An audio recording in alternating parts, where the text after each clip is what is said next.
Hello, everybody. Happy Friday. Sorry I couldn't have streamed on Tuesday. I lost my voice, or better yet, I was very husky, I guess if we're gonna say it like that. I guess like you can say I lost my voice completely. Well, not completely. I just lost my voice. Um so because of that, I could not stream on Tuesday, and we were not able to read the final parts of the event.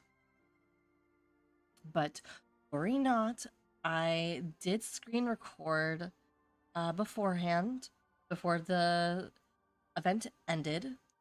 However, I'm debating on whether or not to just leave it as an auto and let you guys read it for yourself on my channel, or I actually do the best I can in terms of voice acting, since I'm when it comes to auto, it's quicker than my own reading speed, so it might cause me some problems. So that's an option as well. But I'll let you guys choose. I'll probably put it in the Discord. Uh, if you want me to actually read uh the the side events stories, or just leave it as it is and let you guys read it on your own on my channel, because I actually did the research and it turns out we cannot access it in that oh sorry, I had a burp. Baby burp. um we can't access it in the timeline, so if anybody wants to see it or anything, it'll be available, but just gives me a couple of days because I have to edit it to the point where it doesn't look like I screen recorded. So I'll even just put everything in one compilation video so that it's everybody gets to see their stuff all at once.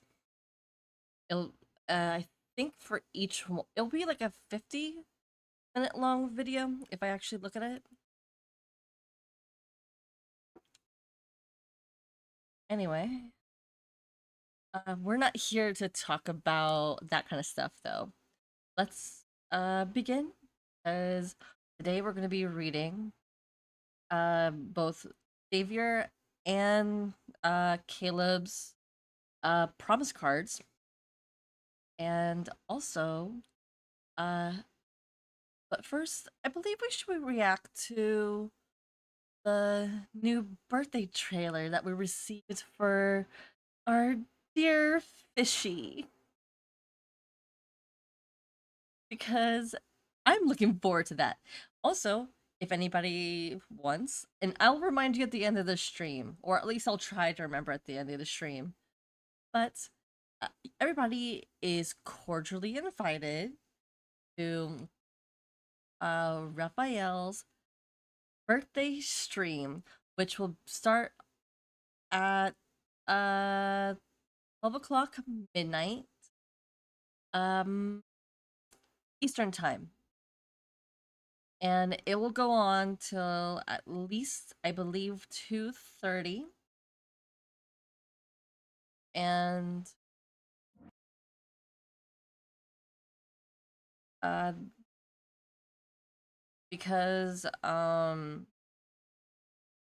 think it's not going to take long to like read his birthday card, or No, well, you know what? I'm gonna start around 11 because knowing the time zone, it's will probably start around.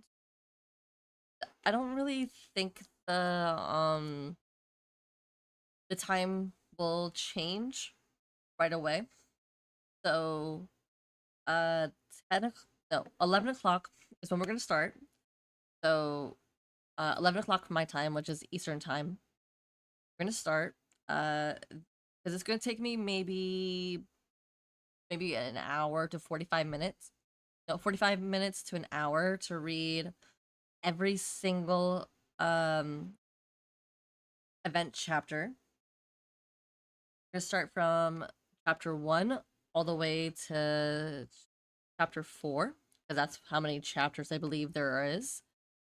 Just going off of how every other birthday banner looked like. We'll be also finalizing the birthday cake for Raphael. And then we'll read Raphael's birthday card that we got on Tuesday, because we're gonna pull on his birthday banner next Tuesday. That way I have the card already ready and available for Thursday night. Because you guys, I want to actually celebrate Raphael's birthday with you guys. So I'm gonna also take pictures of the cake that I will commission for his birthday, along with the nails that I'm gonna get done for his birthday. I'm thinking this year for his birthday, I'm going to pay homage to his eye color and do a ombre of deep blue and pink. That way we can, it's an homage to his eye color, because I did pay homage to Silas's eyes last year. I don't know what I'm gonna do for this year. I might just pay homage a different way.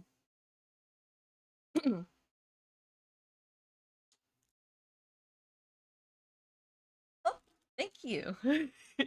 Oh, my roommate got me food. Hmm. Thanks, roomie.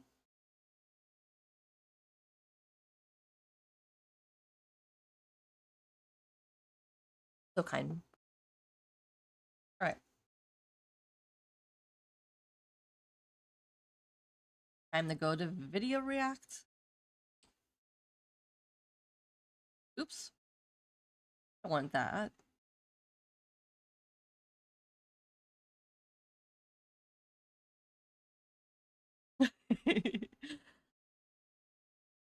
Hello, hello.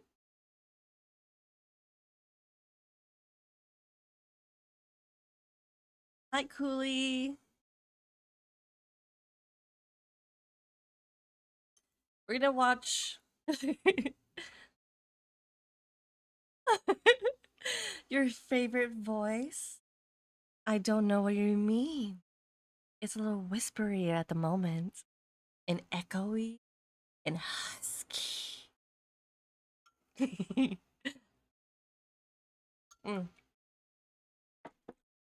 But hi, love. We're gonna start off watching um Raphael's birthday banner, and then we're gonna move on to reading the promises. All right, starting in 3, 2, 1.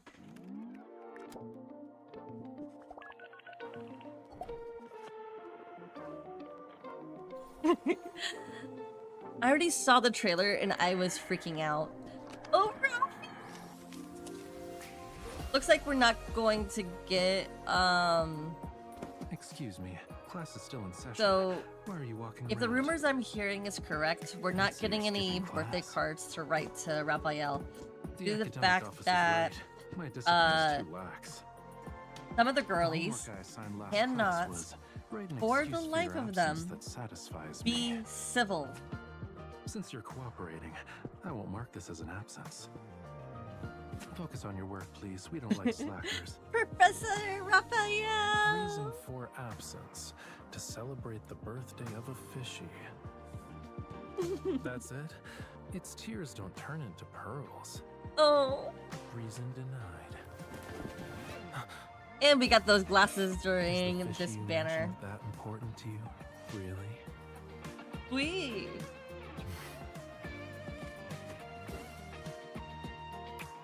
All right. Request approved. Let's get going. Let's celebrate your fishy's birthday. We can't do Professor Violetta due to the fact that I will need to change models for that. And I mean, not this model. I mean, completely different model.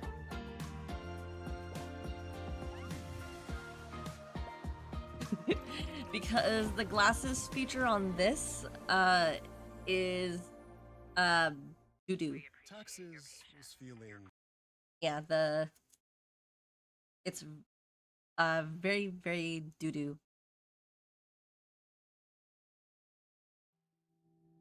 Okay, is the volume good? Okay, volume's pretty good for me. I hope the volume's good for you guys. Yeah, not gonna happen. We'll get businesswoman Violetta, but not Professor Violetta.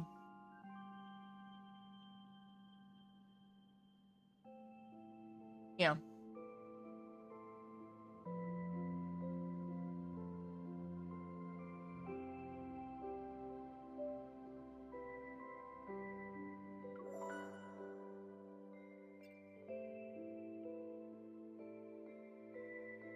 We'll start off with... Which one should we start off with? Should we do Savior? Or should we do Caleb? Because either way, I'm gonna read both today. Or at least try to.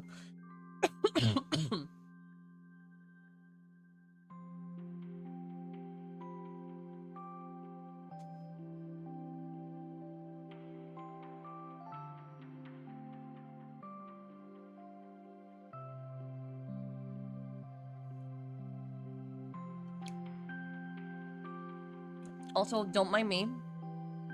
I'm gonna be eating while we're reading. Do the fact.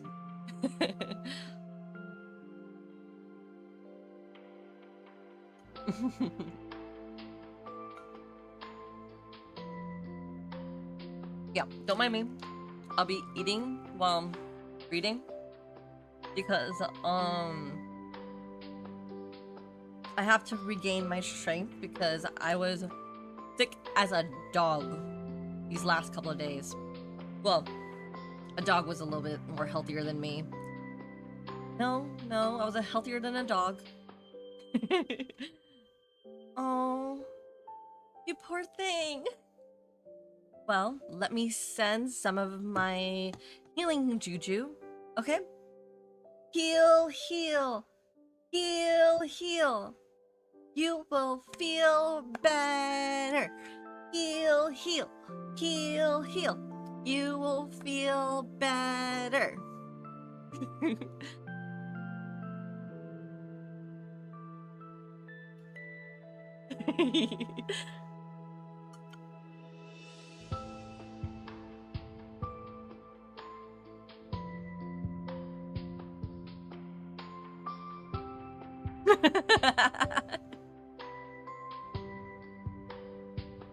See? I'm magical! It goes to show your were kitty can actually work. But yeah. That's what my model's supposed to be. Or at least what the lore is. I'm supposed to be a werecat.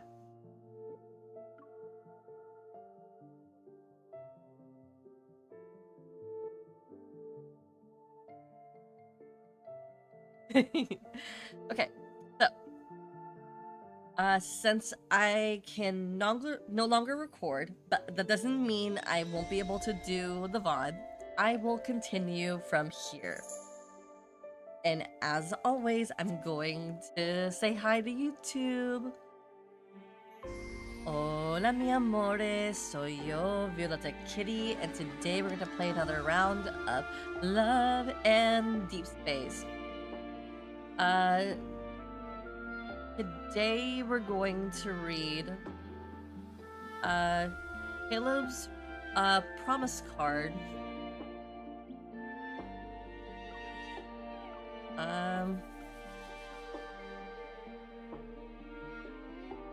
Held Orchard. And as the synopsis says, well, let me start the thought all over again. That sounded like a crap. Okay. Hola mi amores, soy yo, Violeta Kitty, and today we're gonna play another round of Love and Deep Space.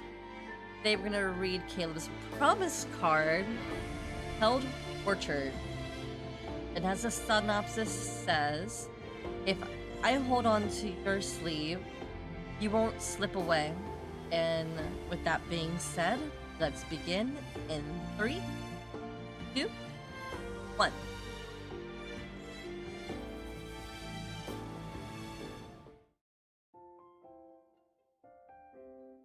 Two days ago, a small-scale Wanderer-related anomaly appeared in Driftmere, which is to the north. The damage wasn't severe, but since wanderers mysteriously gathered before retreating, the Hunters Association still decided to send someone to investigate.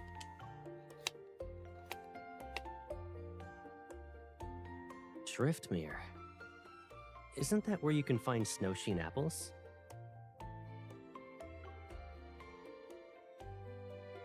You really know how to focus on what's important.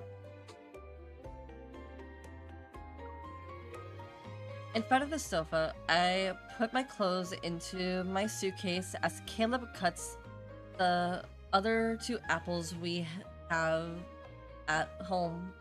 When I had to leave with the academy for training back then, you kept asking me to bring back some apples for you. But it got cancelled, so I didn't go anywhere.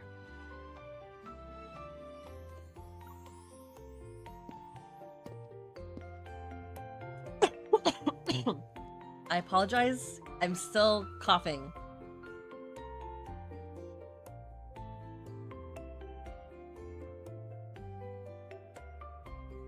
Oof, I did not plan this correctly. I should have put more thought into this. I'll fix this later.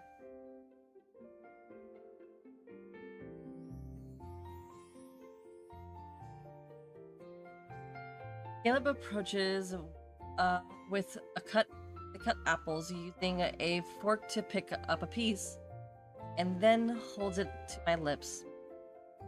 Without looking up, I take a bite. It's sour. Your eyebrows are all scrunched up. How bad is it? It's actually great. I was savoring the aftertaste. Try it if you don't believe me. I quickly pick up the apple piece and stuff it into Caleb's mouth. I expected a grand reaction, but all I get is his usual expression and nod. It's good. Although it's a little sour at first, the aftertaste is exceptionally sweet. Do you want another piece? Under Caleb's sincere gaze, I hesitantly open my mouth. It's just sour. Yeah, it's delicious. Eat some more. You're so nice, you know. I'll reward you with another bite. And just like that, we take turns. Most of the apple slices on the plate are gone. Our taste buds gradually become numb from the sourness. You really have to be this uh competitive? I thought you didn't want to waste food. Caleb taps my furrowed brow. He grins as he swallows the last few pieces of the torturous apple. Then he looks at my suitcase. How long will you be gone this time? It's really far away. The transportation isn't convenient either. I'm guessing probably more than a week. When your work is finished, I'll come meet you then. We can explore Driftmere together while we're at it. I shake my head and do one last check of my items in my suitcase. This mission is on a tight schedule. I need to hurry over to the other city after I'm done. Okay, everything's packed, but there's still space. Should I bring some more stuff? Do that and there won't be space for the souvenirs you'll give me. Don't worry, there's still room for a bag of in apples. I want more than that. I'd like some apple jam and apple wine. I also heard Driftmere Town is famous for its apple fragrance. If you have time, remember to bring me a bottle of cologne.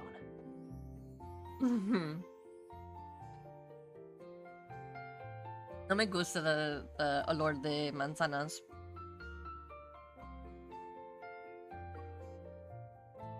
You're greedy, Caleb. Poke. If I'm not a little greedy, then I'm afraid a certain someone might go out and forget I'm waiting at home. That's some puppy behavior right there. Caleb catches my hand and places a scarf that was on the sofa into my suitcase. You're not gonna bring a coat? I almost forgot.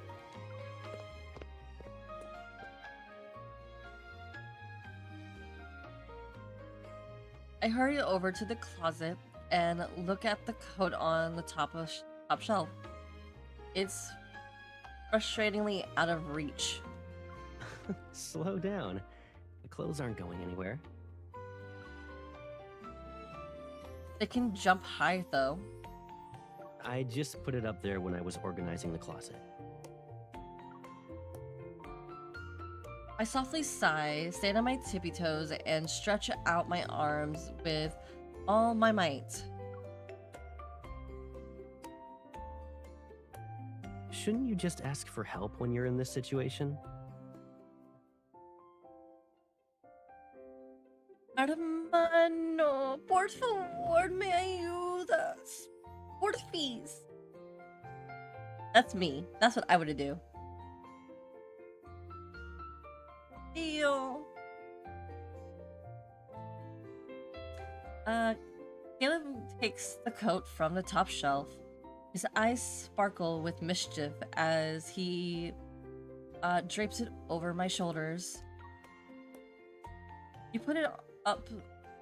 You put it there because you wanted me to ask for your help. You're very thoughtful. It really was an accident. Next time, though? Depends.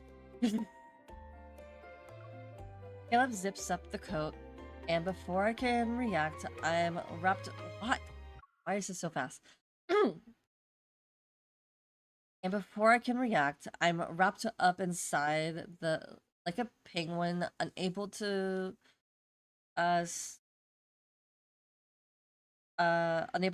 spread its flippers. Caleb! Hmm? Please!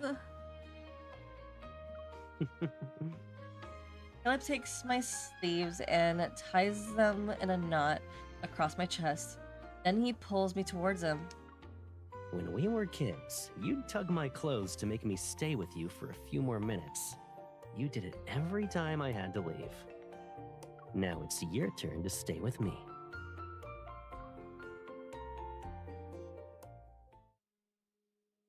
Funny enough, I actually would do that.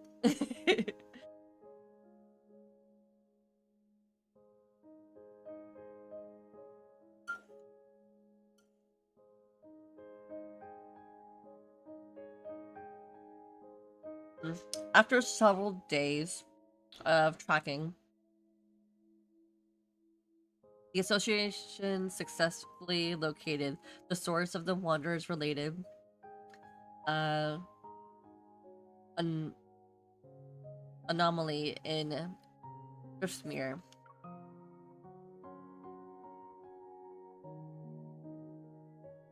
We find ourselves on the property of an abandoned private tech company that left behind large amounts of protocore energy.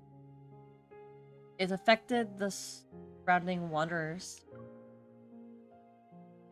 Inside the warehouse, I stretch after a night of intense fighting and cautiously examine the dust-covered machinery before me. Can this experimental equipment affect wanderers too? According to the data analysis team, protocores caused the suppression.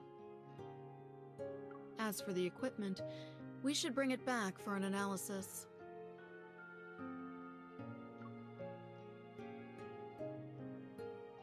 Hot. I nod and roll my sleeve. I'm about to help when she grabs my arm and pulls me towards the warehouse's entrance. You should take a break too. We finished early, so buy a few souvenirs. You needed to do that, right? Right. I almost forgot about the greedy Caleb who's waiting at home. I'll leave this to you then. Call me if you need anything.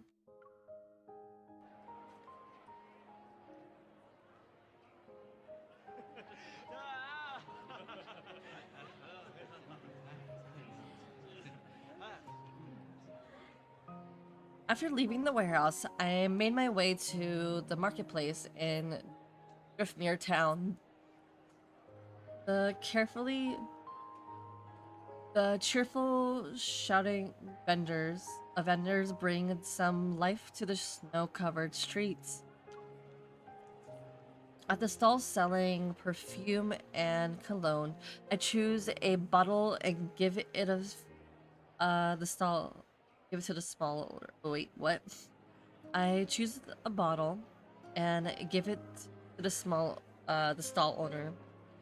Out of the corner of my eye, I see a familiar figure walking past. The nearby crowd. Is that Caleb? I lean forward and stare in disbelief.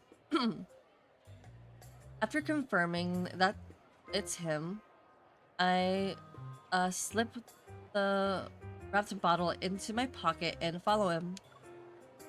Why is he in Driftmere? The fleet doesn't have any missions involved in this place, right? Involving this place, right?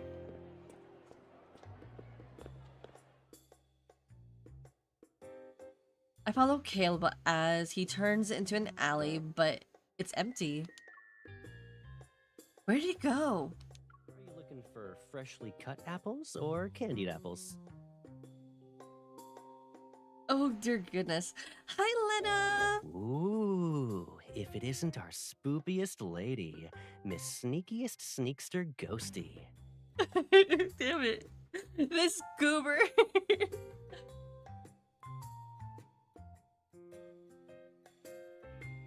You're the spookiest, sneakiest, sneakier ghosty here.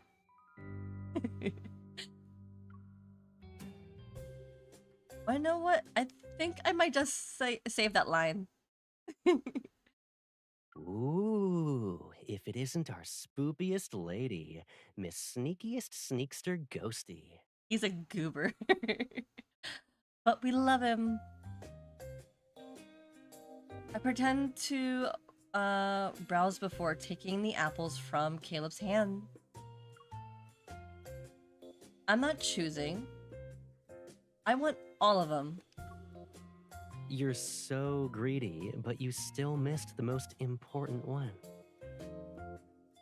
Oh, yeah, I forgot this one. The one that's right here. Or is it down below? Caleb leans down and looks into my eyes. Snowflakes from the branches above land on his nose.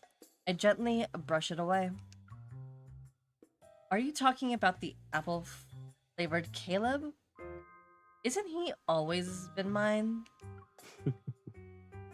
He chuckles, pinches my cheek, and then wraps his arms around my shoulders as we walk out the alley. Were you looking at those colognes? Did you see anything you like? They were all apple-scented. I got this... Wait! The serious expression, I stop in my tracks and size up Caleb. I should be asking you a question. Why are you here? You already noticed, huh? That's a shame. He leans back against the wooden railing behind him and pulls out a small device from his pocket. I need to pick something up. The plan was to wait until you finished work before going to where you were. I didn't expect the Hunters Association to be so efficient. It was going to take another day or two, but we suddenly detected an energy fluctuation last night. We followed a wander and it led us to the source. Since everything was taken care of, I ended up with a free day to walk around. We really should thank that fluctuation for letting us meet each other ahead of schedule. He is. He's definitely sus. Why are you laughing?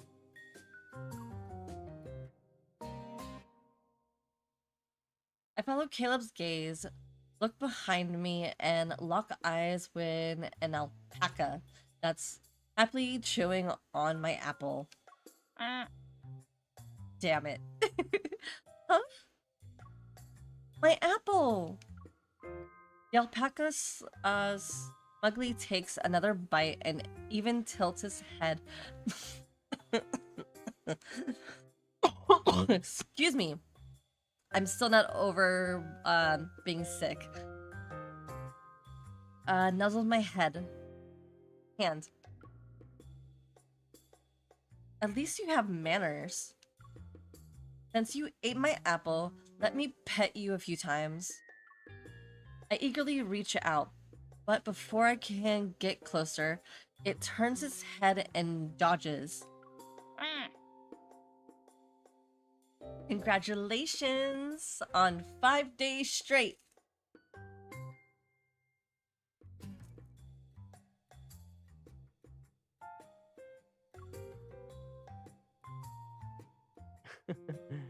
Come here.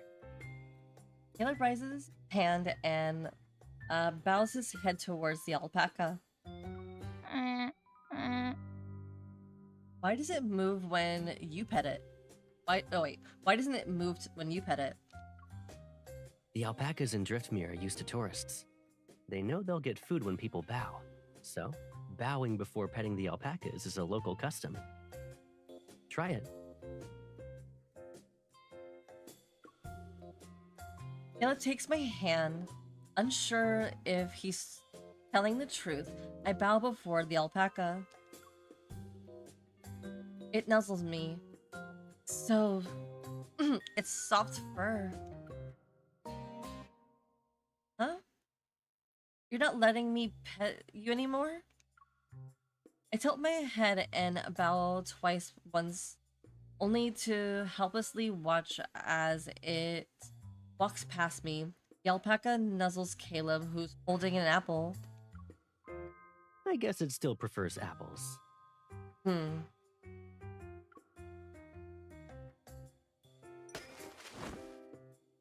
Realizing that I've been teasing.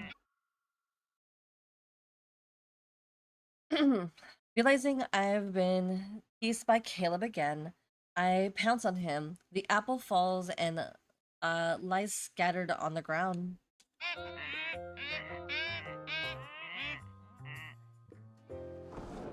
Drawn in by the scent, several alpaca rush over. They begging for begging for food, rubbing against my clothes, and accidentally cause the bottle of cologne to spill all over me. Oopsies. I forgot to tell you that Driftmere's alpacas are notorious bandits.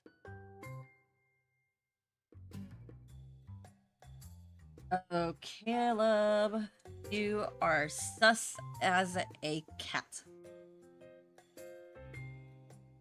Sussy kitty.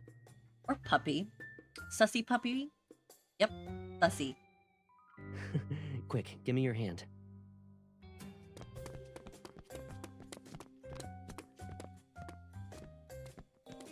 Caleb takes my hand and runs towards the hillside.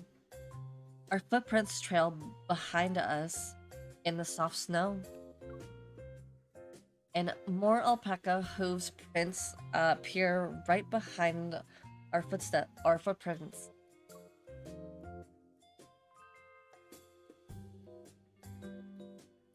We already gave them all the apples. Why are they still chasing us? Blame the fragrance. You're a walking apple right now. Hold on tight. We're turning right.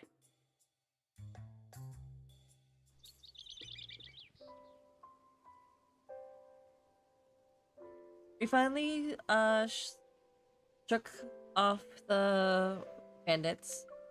I let out a sigh of relief and leaned against the fence near the snow slope. There's snow behind you. Lean on my shoulder instead. Don't think this makes up for your mistake. If I weren't expecting to die, or if I wasn't exhausted to death, I wouldn't have fallen for your tricks. Just wait till as I'm speaking, sleepiness washes over me. I can't help but yawn. Yeah, I know. I'll wait until you're fully awake. Then you can list all my crimes. Upsies. Carry me, Caleb. Let's go. I'll take you back first so you can rest. Can you carry me first? I leaned against Caleb's shoulder. The cold wind lifts his bangs and reveals a small wound on his forehead. Is it new? No. That's not when you're planning to do something on your own as I sleep. I still need to retrieve half of what I came for, yeah. It's deep within the snowy mountains, over 100 kilometers away. The journey will be long and boring, and there might be heavy snowfall. I don't want you to suffer through the cold with me. I'm coming with you. Besides, I haven't gotten a chance to see the scenery here. You don't want to sleep now? I can sleep on the road. None of these things are more important than keeping an eye on Caleb. Caleb brushes the snowflakes off the top of my head. Then he gets up and holds out his hand. All right. Let's make this... Excuse me. Did I miss something? Oh, yeah. I missed this. All right. Let's make this... Before he can finish, several more alpaca emerge from... Why are we so fast? emerge from the trees behind us. My curiosity nibbles. Yeah, they curiously nibble at the apple-scented hem of my clothes. We're surrounded again. Go to that flat, snowy area first. I'll see you there in a few minutes.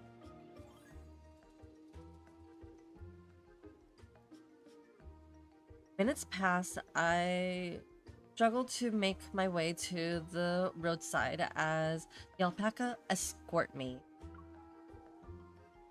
He better not have sneaked off without me. Without me.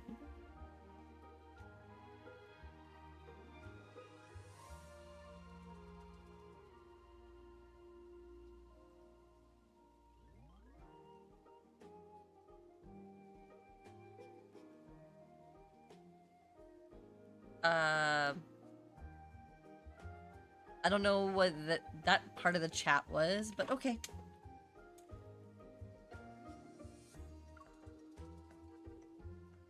I turn towards the voice. On the snowmobile, Caleb isn't too far away as he speeds towards me. He turns the handlebar slightly and executes a stylish drift to stop right in front of me. I'm assuming it was Tokyo Drift. The maneuver kicked up the snow and landed on my body. Can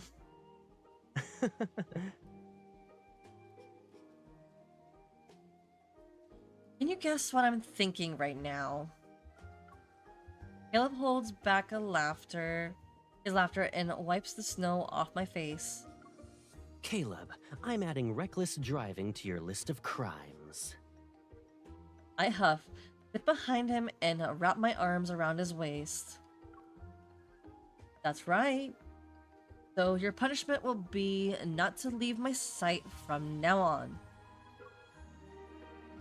Wearing thick gloves, Caleb grabs my hand and squeezes. Understood, Captain. I'm sorry, my brain just short-circuited for a moment.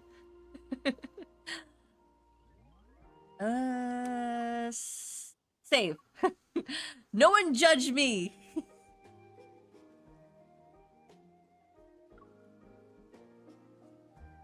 The no judgment zone. 2 hours later, Caleb brings me to a quiet small town on the outskirts of Driftmere.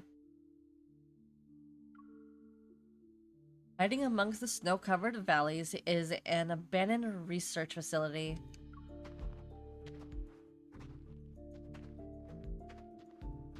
Last year, I visited Driftmere and made a deal with a private tech company. Their research threatened certain people's interests, so they asked me to help with a small favor.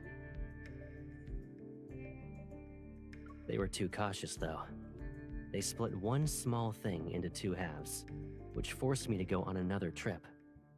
And that's when you caught me red-handed.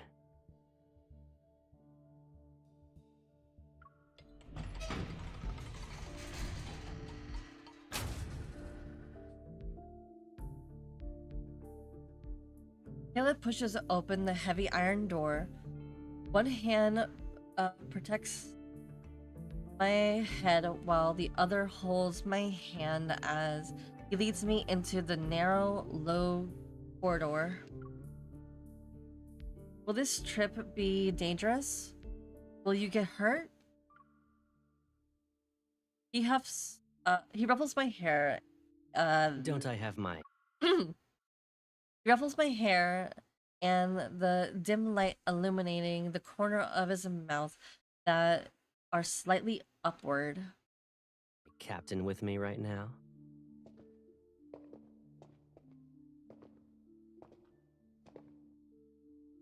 At the end of the corridor lies a Significant laboratory.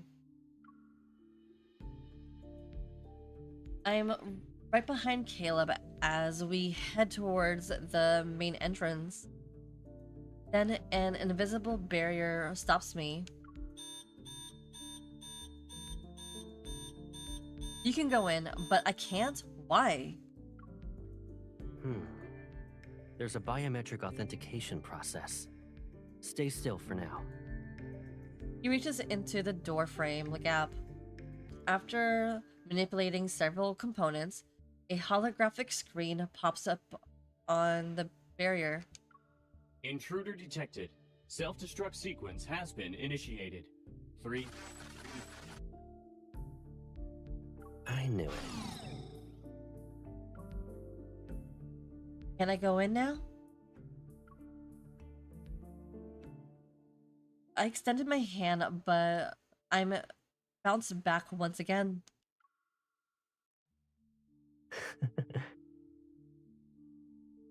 You're still laughing? The culprit Aren't you worried that this trap is targeting you?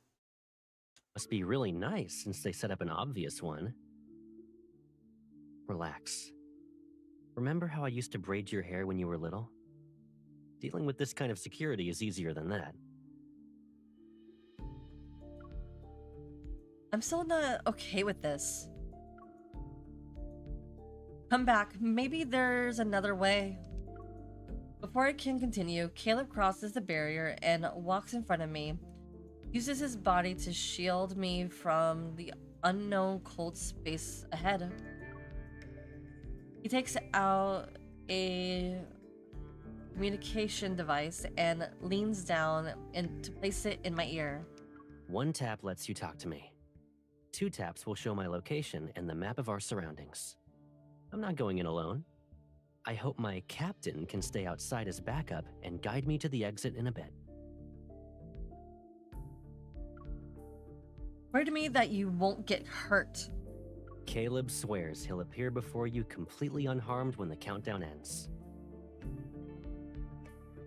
Caleb swears and solemnly bows and nods. Then he taps the communication device in my ear. You'll always be my most reliable backup. It's just like when we went treasure hunting as kids. Then, Caleb, you copy? The 3-minute countdown is about to begin. Roger that.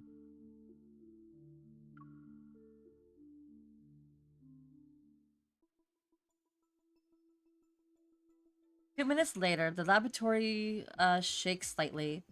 I position myself outside gate 3 to serve as backup as per Caleb's instructions. 10 meters left. Get past the bookshelf, then turn left. There are 2 doors up ahead. Excuse me. Let me see. The right one. Got it. Activating evol. 3, 2.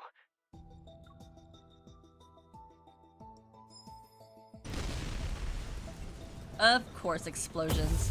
1. Of course. Caleb, they're like... Oh my god. It is not a Caleb card unless there's some sort of boom. God dang it, Caleb. The heavy iron doors burst open because of our residents.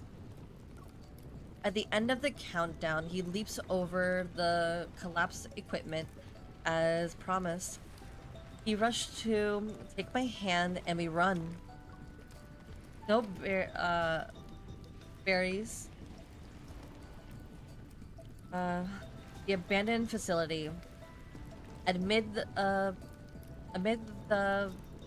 pristine white expanse, Caleb looks at the trees that appeared in disappears behind the distant snowy slope. Whew.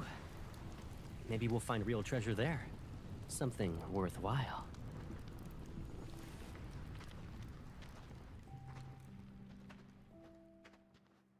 As night bends, I follow Caleb. We cross the snow side, snow. Bleh. We cross the hillside and arrive at the lush orchard.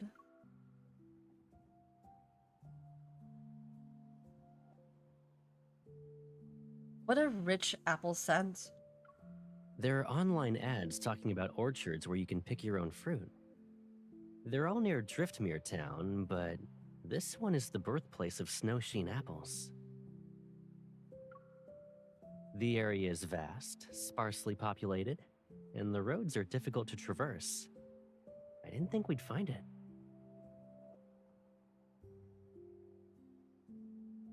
My drowsiness has long since disappeared. I'm not sure if it's because of the heavy snowfall, the bitter cold, or the treasure hunt we just finished. Or maybe it's because this stolen day is about to end. Every second is crystal clear before we return to our duties at dawn. Let's pick some apples. Oh, we were supposed to say that at the same time. Okay.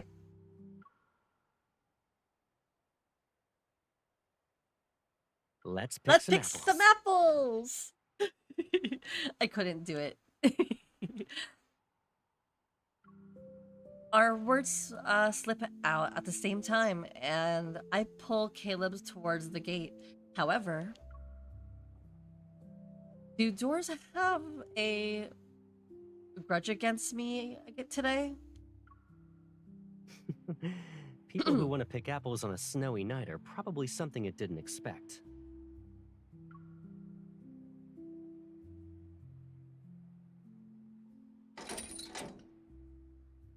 I shake the gate copper lock, but it doesn't budge.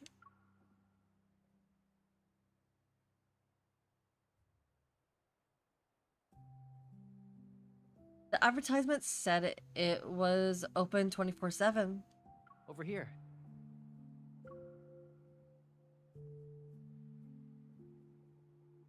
Surprise, I turn. Caleb is somehow atop the wall.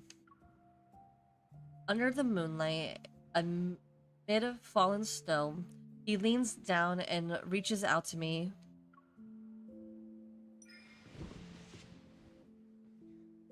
You must have skipped class like this plenty of times before. And you never took me with you. Aren't we together this time, though? Caleb's arm is around my waist. Holding me, he jumps down and lands on the snow.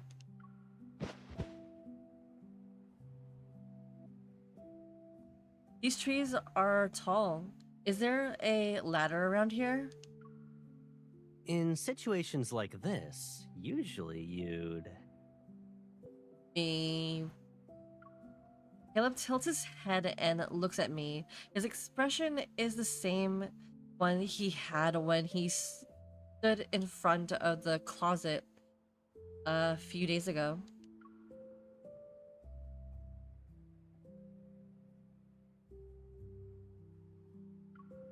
Please.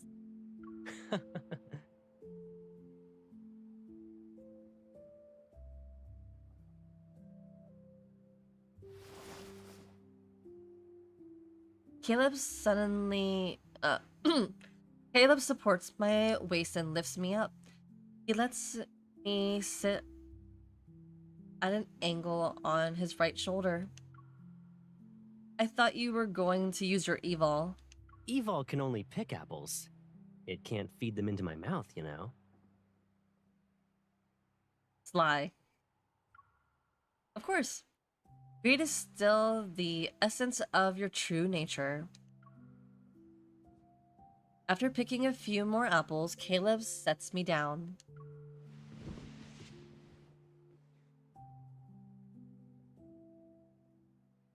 I got the biggest one. I rubbed it with snow and bring it to his mouth.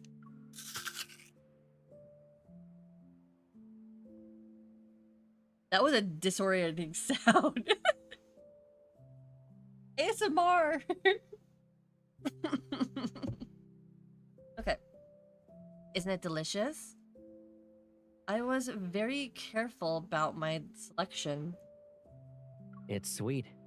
But to wipe your hands on my clothes. You still want to pet more of the alpacas we saw in the afternoon? No. I follow Caleb's gaze to the hand I placed on his shoulder. I hold back my laughter as I lean closer to him and nod. You told you, who told you to trick me? I bowed like you said, and then wait, and then what? Looks like you still want to return. Who's there? Uh-oh.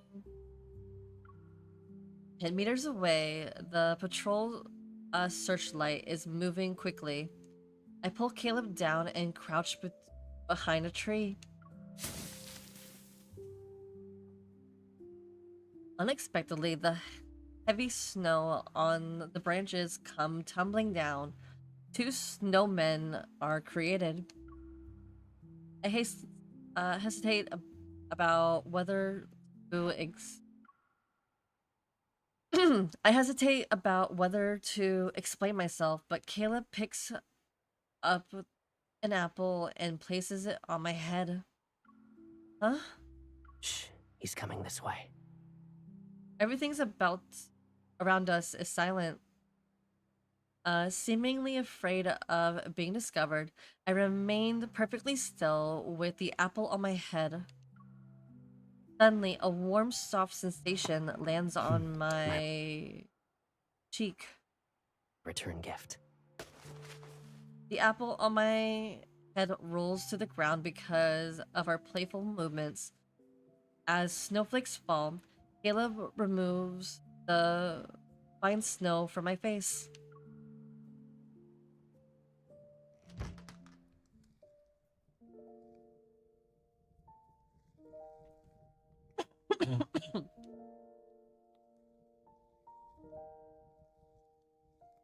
Our nighttime wander in the orchard yields a basket of fresh fruit. Excuse me. Our nighttime wander in the orchard yielded a basket of fresh, juicy, snow-sheen apples and 2 people who are soaked because of the melting snow.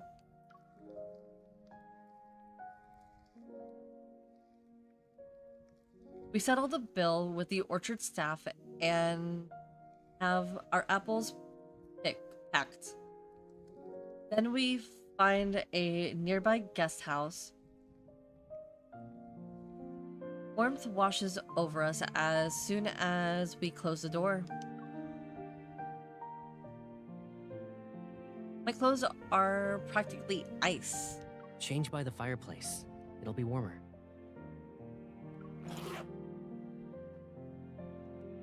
The pink thing on my suitcase, Caleb, I never figured out. I figured you were a cute type. So the cold froze your body and your brain, huh? When I was packing, I saw the pajamas I bought for you. I brought them along since I'd be picking you up. Okay. What would I do without you? I know, right? Anyway, you should take a shower. Otherwise, you'll actually turn into a frozen, candied apple. Are you gonna eat me? Or should I eat you? I want the former. I nod and take the soft pajamas. I'm be able to sleep until dawn in a warm room after my shower. I'll go to the market with Caleb early in the morning. After all, traveling to this distant place isn't easy. However,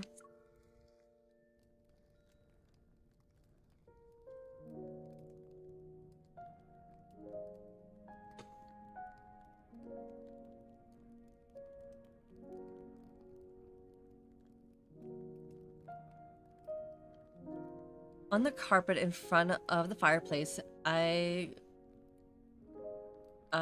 glumly spread out my soaked clothes piece by piece. I look at the message on my phone. Departure time moved up, leaving Driftmere station at 6 a.m. tomorrow. Arrival at Gelfall around 7 p.m. 6 o'clock? That's not a lot of hours. Luckily, we picked apples earlier. You gonna open a boutique with all these clothes lying around? Did anybody see that glitch? I'm not the only one, right? A faint apple fragrance drifts in behind me. Caleb, wearing the pajamas I sprayed with fragrance, walks over to sit down beside me. He picks up a towel and dries my hair that's still wet.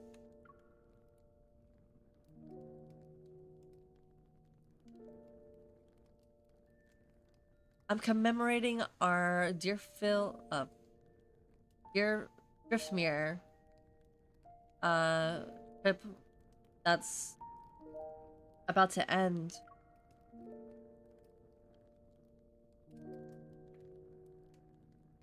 As this limited time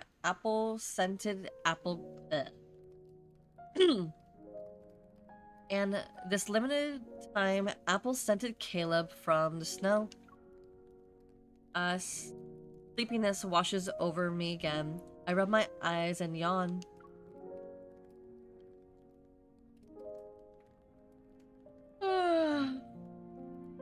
When are you going back to Skyhaven? I won't be heading back just yet. I booked a helicopter for tomorrow. Gotta head to Gale Falls in the afternoon. That's perfect. I'm guessing our destinations are the same again. I nod. I let out a sigh of relief and lie down on Caleb's lap. Stop fidgeting. You'll singe your hair. You're really excited. Is it because you can catch a ride? Or because you want to spend an extra half day with me? What do you think? The ride, probably. You're very devoted to your job. I didn't get a single message from you before we met up. I was so busy that I forgot. Ugh. Correct. With your helicopter, I can sleep for 12 more hours and save energy for work. Unfortunately, I booked a single-seater. I can drop you off at the train station, though, if you want. Caleb. Huh? Caleb's expression is sincere and forced. What? The corner of his eyes begins being slightly upturned, betray his clumsy deception. You're trying to trick me again. If that's what you want, then... I place the towel over Caleb's head, pick up the clothes from the floor, and head towards the bathroom and to get the hairdryer. Remember to set an alarm at 3 o'clock. It takes over 2 hours to get to the train station. And don't forget to dry your clothes later. Give me the scarf. It's on the sofa to your right. Thanks.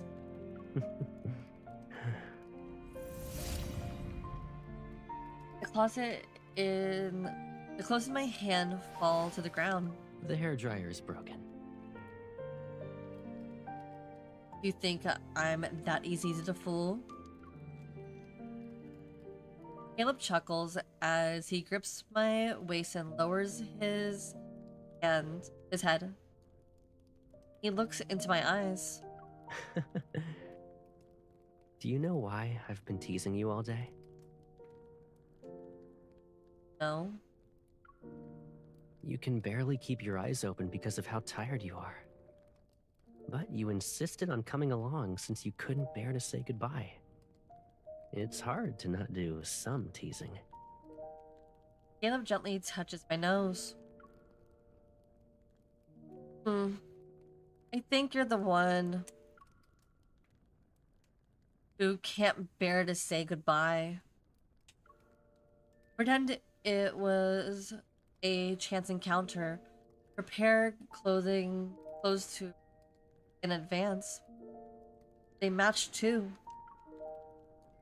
I fasten the loose button on his chest. But before I can pull away, he catches my hand and holds it against him. Yeah, you're right. Saying goodbye to you. I can't bear it. So, when your work in Gale Falls is done, the first thing you need to do is find me.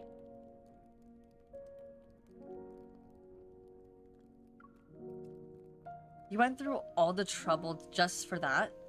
You're always busy with work, my captain. If I want to get a hold of you, I have to get creative with my methods. But you'll be busy, too, right? Yep. So let's take advantage of this time when neither of us is busy. We'll stay together for a while.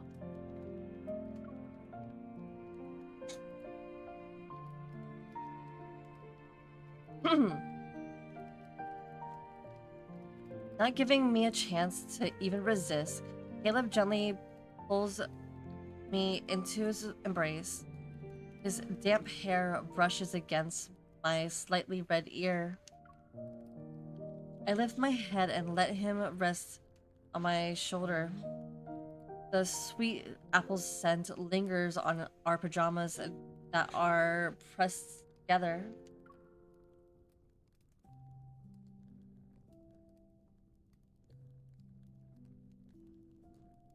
Every time before I leave, when I see you're sleepy and reluctant to let me go, I really want to take you with me. You want to be able to leave the house. Yeah, but since I can't take you with me, I can only carry our longing for each other instead. When I see beautiful scenery, I want to take a picture and share it with you. When I find interesting tales, I want to bring them back so you'll have bedtime stories. And those souvenirs you're always talking about? When I see them, I wonder if you're thinking about me as you long for those things. Why are you making it sound like I'm greedy? You're the one who said we should miss each other when we're far apart. As soon as I have free time, I try to find souvenirs for you. And wherever I go, I think of first. Wait, you're doing this on purpose. Did it work? You know the answer to the question.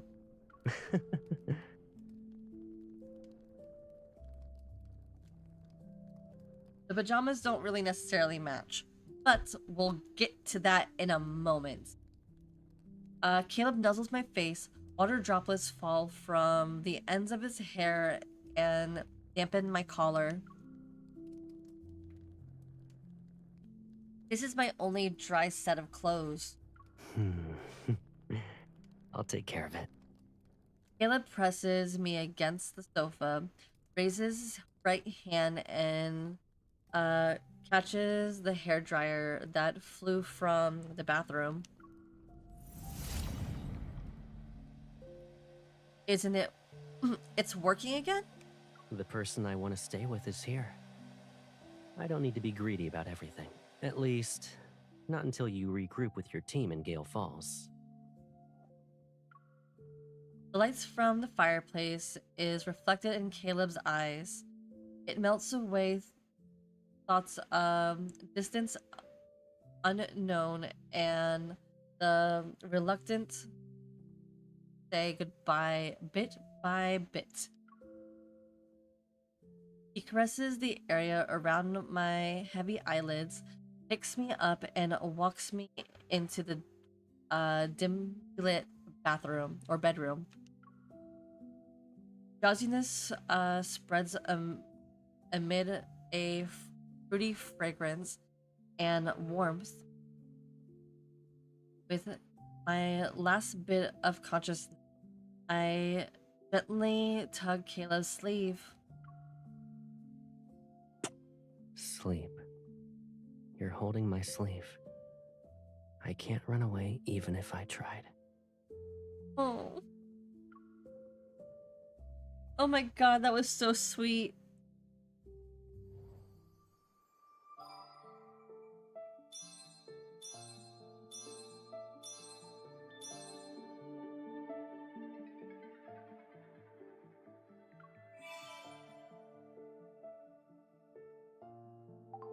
Okay.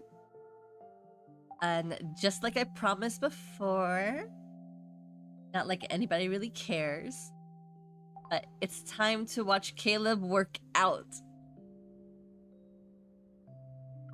I've been wanting to watch that for a while.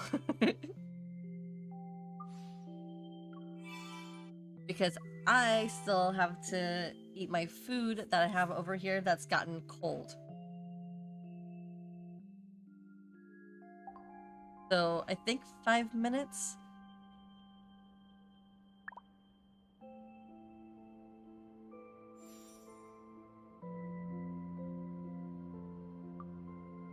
But for that, let's see how everybody else is dressed today. Ugh, Silas, I don't like this sweater.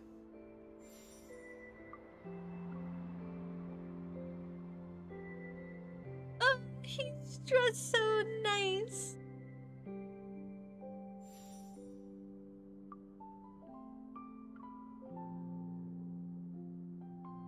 I don't like this fit.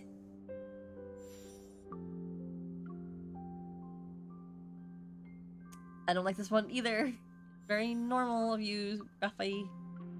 Alright. So we're gonna watch some You haven't working asked out me to Caleb. keep you company for a while. What do you want to do? Work out. Remember when I used to take you outside to do some night runs? You'd find excuses to escape once we were halfway done. Maybe. Now you're the one asking me to join you for a workout. Well, it's nighttime. Alright. Comfort is key when it comes to sportswear. I'm gonna change into something lighter. Bueno.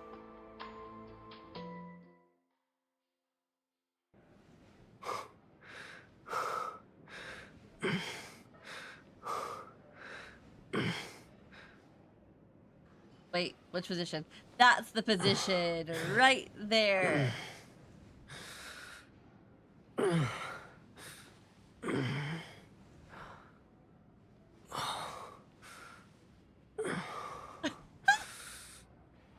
No judgment.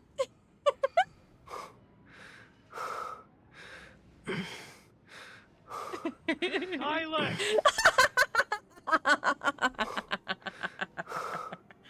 Don't judge me. Okay, I need to start eating.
I'm back.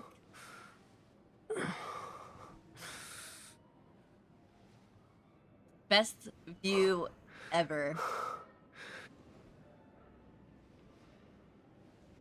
All right, the workout's done. Got any ideas on how to relax? Not one. Not a single one.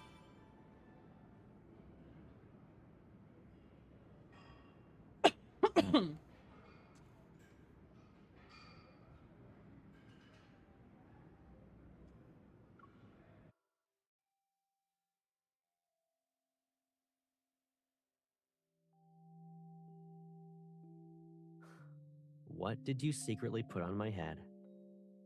Nothing.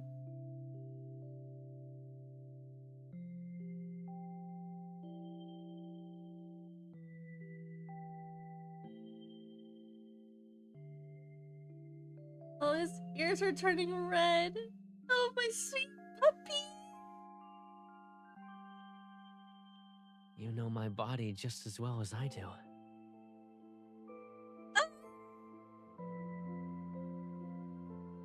My self-control test? Then do you want me to pass with flying colors? Yes. Or fail miserably? Both. Both. Both is good. Building models is only fun when the model is complex. You really feel a sense of accomplishment the moment you finish it. Sure. That was unexpected. I'm... Okay, I'm done. I'm gonna be a good kitty and move on. We're gonna be good. We're gonna be good kitties, and we'll return to what we're supposed to be doing, which is then reading Xavier's new card.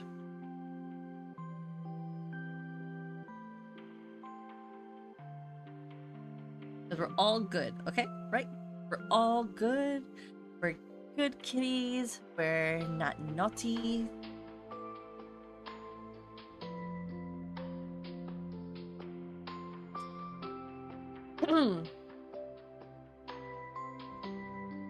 Scarlet Embrace. Okay.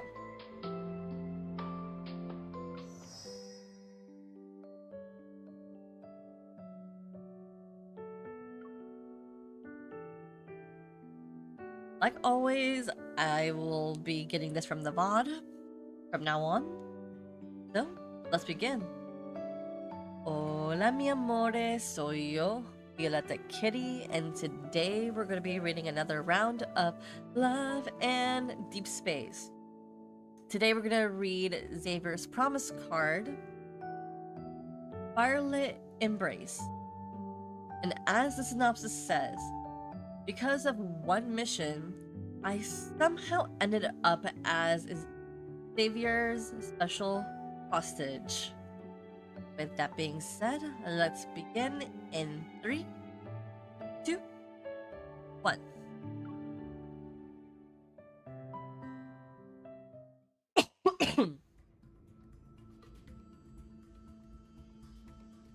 Okay. We're starting off strong. And this background is brought to you by Catch-22. Blindfolded, I am surrounded by silence and darkness. The sharp, cold scent of rust fills my nostrils. My hands are bound, and the restraints painfully dig into my wrists. I struggle against them as an act of protest. Stay still! When our supervisor gets here, you'll be in big trouble!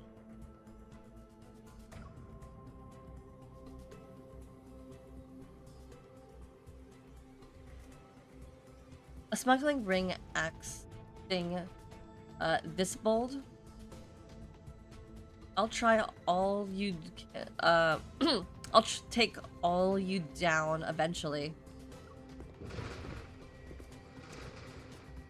Footsteps gradually approach. Then my blindfold is slowly removed. Excuse me.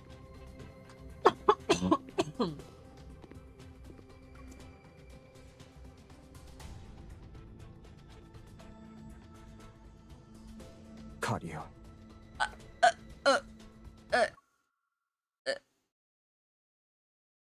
I was stunned. I didn't even get to sip tea to calm down that cough. I'm just stunned.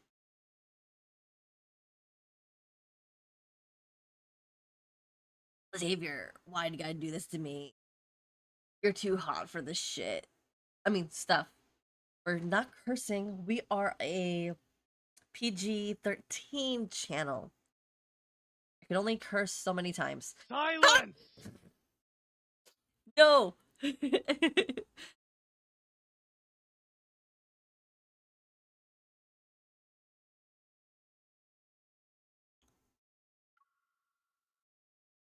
Lights pierce my vision, and I am greeted by Xavier's stern gaze.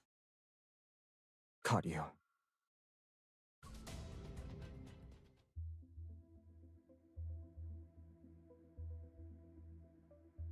1 hour ago.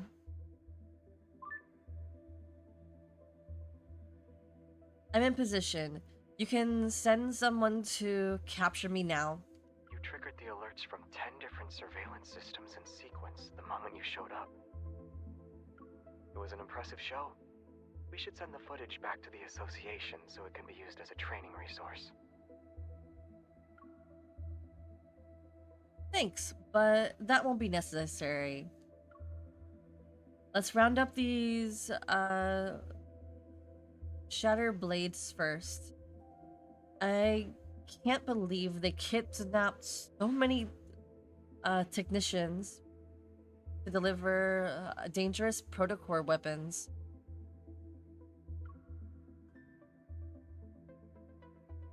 You've been there over 10 You've been there for over a week now, and you still can't get out?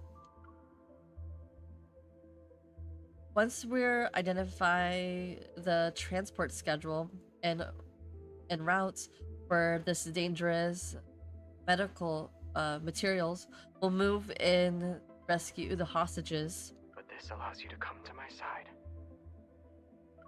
Now then, may I trouble you to be my hostage? I'm sorry, what? I mean, that would be bad. Roleplay is fun. That sounds like fun.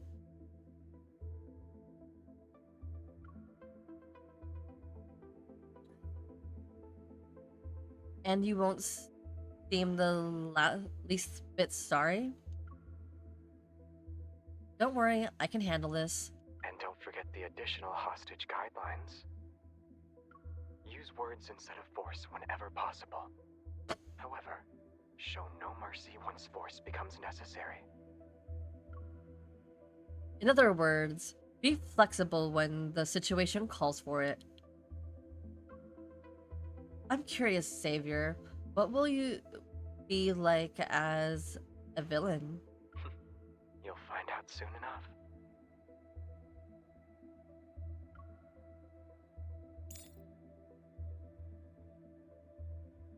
Is this the suspicious individual you caught outside the factory? Yes, sir. This woman was lurking outside and suspiciously looking around. She also had protocore data on her. She's definitely planning something.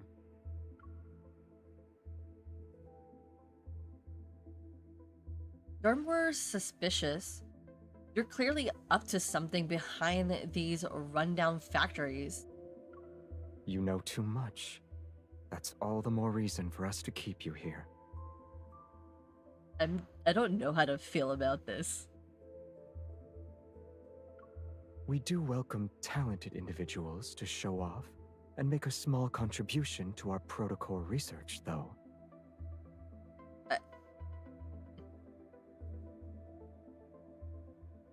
Well, you know what? I'm not going to say anything else. I'm just going to be here for the ride. Villain Xavier, let's go.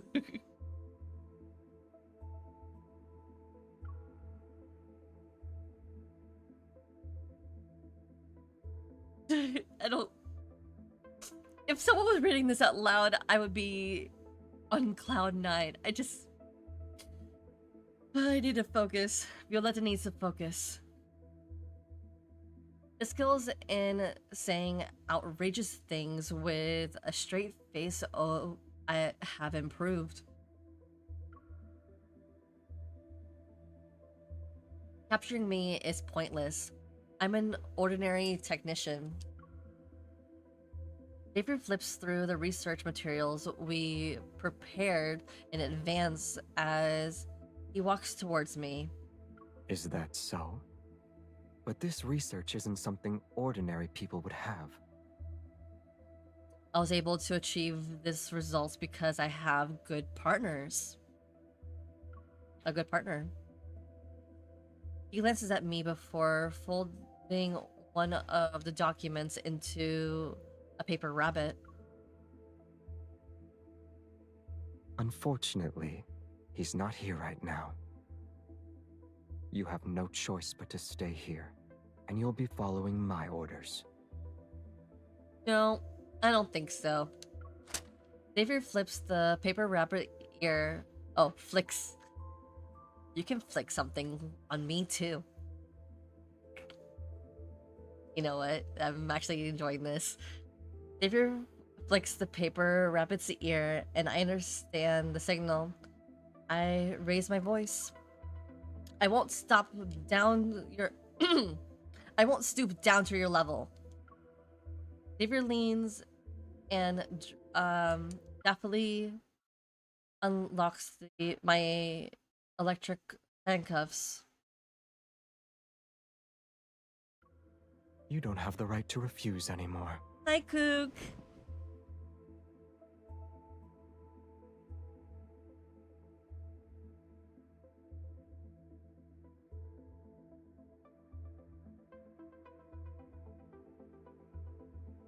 How are you doing, sweetheart?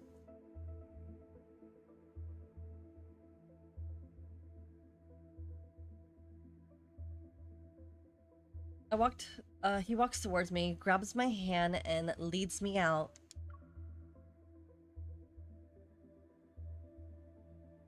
What are you going to do with me?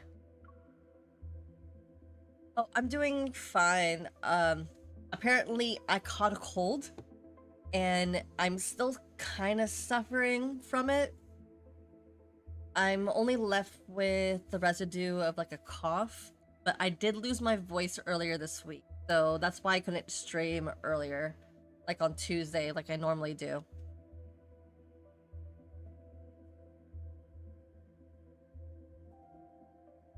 But I'm fine now. I got my voice back. The cough still remains, though. I will. But I had to stream today because it felt right. The Shatterblade members watch with an eager expression, but Xavier positions himself to block the men's view. To make sure you get a good taste of suffering, I'll feed it to you personally. Yes, I did. I did it earlier. I am so looking forward to the trip. I'm so looking forward to his birthday. I'm actually planning on doing a midnight streaming for his birthday, or a countdown to his birthday. Since I know that his birthday call, it was really adorable. But yeah, his birthday call will happen at 2 o'clock in the morning for me. So I'm going to start streaming around 11 o'clock my time and go until at least 2:30 in the morning. So it'll be on the 5th of March. So next week, Thursday, is gonna be the midnight stream.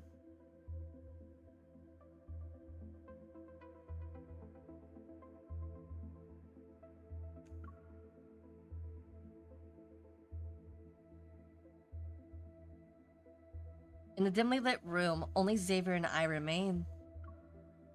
Unsure if there are still hidden cameras, I cautiously scan the room.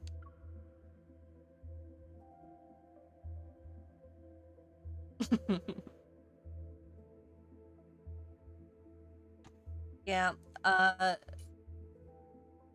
had a feeling that it was going to be Professor Raphael because the fandom just loves, like, Professor Raphael to an enormous extent. And it didn't help that we were dropped hints since, like, January. No, actually December. January, December. That's basically the live stream. We were dropped hints because the outlet we received during Throne of Arrows can only be collegiate. So it was going to be either a normal outfit or a birthday outfit for Raphael. Turns out it was a birthday outfit for Raphael. And also with us getting his professor glasses during this last banner, it was confirmed.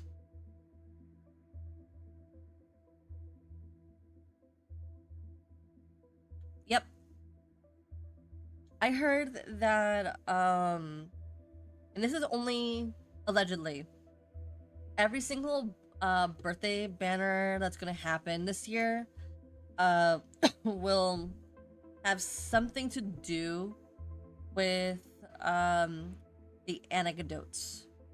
So since we had a Professor Raphael anecdote, we might get something related to Silas's anecdote. Maybe not to spacefaring, but motorcycle joyride. And then for Caleb, it might be like revisiting the DAA. And for Dane, it could be like we visit like Snowcrest, or doing something with Zane. And for Xavier, it might be revisiting as cop days. Also, I heard a rumor that we're not getting birthday cards because of what happened for the last 2 years. So we can't really give happy birthday wishes or write down happy birthday wishes. Say whatever you want. I want to learn more about your impressive partner. Promise not to be jealous. I don't need to talk to you about anything. David taps my forehead, which means the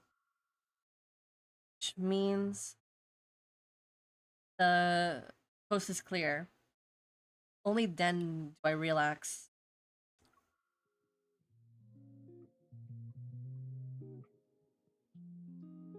You're good at playing the role of villain. I couldn't tell which version of you I was real. He takes my hand and massages the mark left by the restraints. Does that mean you approve of my acting skills? Always. Maybe it's because I have an impressive partner, so I can work harder when I'm with her.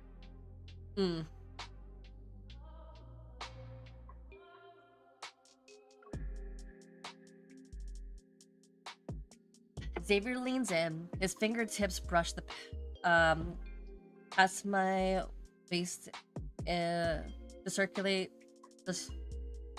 conceal a miniature transmission device. Then he gently taps it into place. There. I finished the pat down. You're my real hostage now. Take me, ropes and all.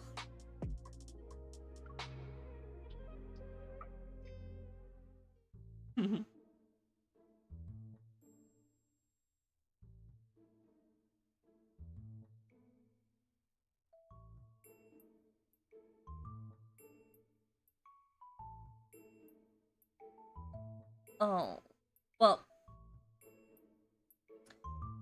so what I heard about, so what I heard, we're gonna definitely get, Caleb's third myth. It has to happen at the end of March and around the beginning of April.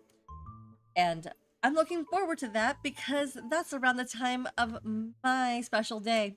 So he better come home early because I will be sad if he doesn't.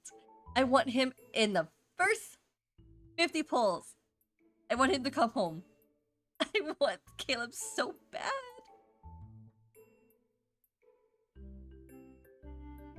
And I'm already speculating what we're going to use as a weapon. Because the only thing that makes sense is we're gonna probably be using a sword.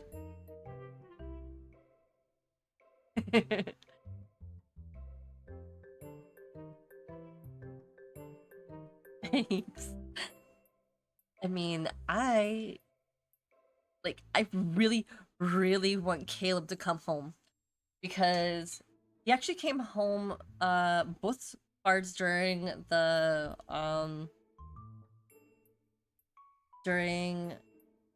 the Exo2 myth, before the 150, I was very lucky.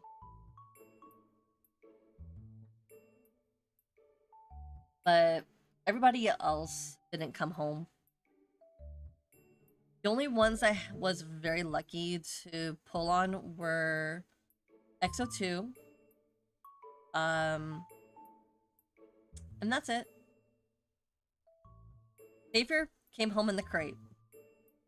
Raphael he came home, but I still got the crate. So basically the 150th pull was my crate. But I didn't have to use the crate. Zane came home in a crate. Silas came home in a crate. Silas came home in a crate. Dade came home in a crate. All of them came home in a crate. The only one that did not come home in a crate was Caleb.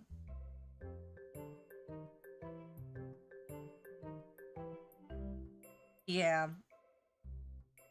But since we don't know exactly what his myth theme is going to be, I can only assume it's going to be the sword. Because we already got the gun, and we already got the wand. So we only got the sword and claymore left.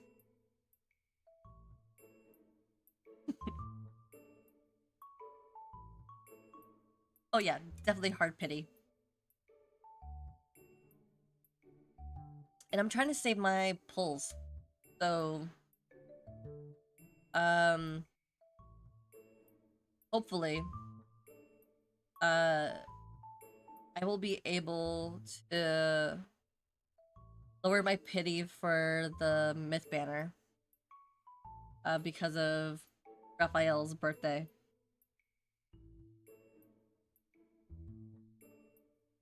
The abandoned factory has been converted into multiple experimental zones. For several days, I've been detained alongside real technicians.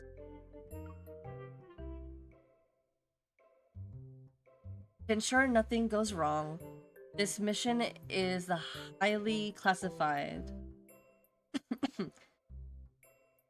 Even when faced with facing the real hostages, I can't reveal my identity.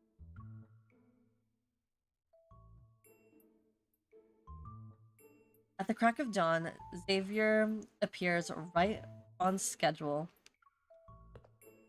Why is this guy here again? Is he going to be watching us work at this time? Isn't it obvious? He's here for her again. He always makes up excuses to pick on her. He's a scoundrel.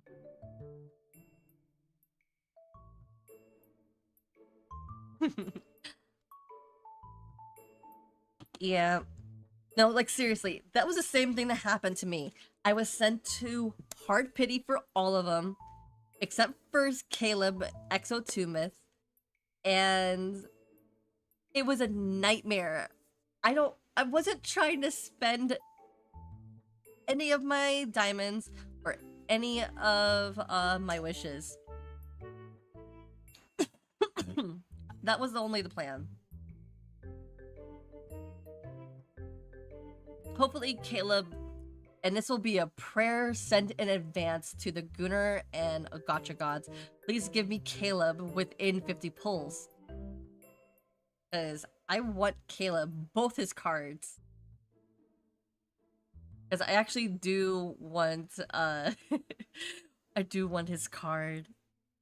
Whatever it looks like, I want them so bad. Because I want long-haired Caleb. I got long-haired Caleb. But I want loose-haired, long-haired Caleb.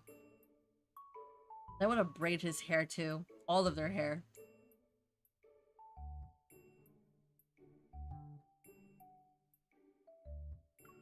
But the food here has gotten better since he showed up.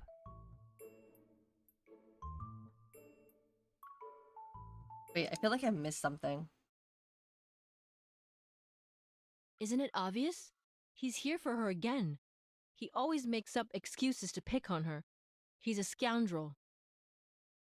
But the food here has gotten better since he showed up. Xavier approaches me, and I deliberately speak loudly. People like them only know how to threaten. Really? Oh my god, his voice was so deep. People like them only know how to threaten and intimidate. They won't have any real skill. What kind of skills would you like to see? Sending tingles right through me. Oh, lower voice savior is so hot.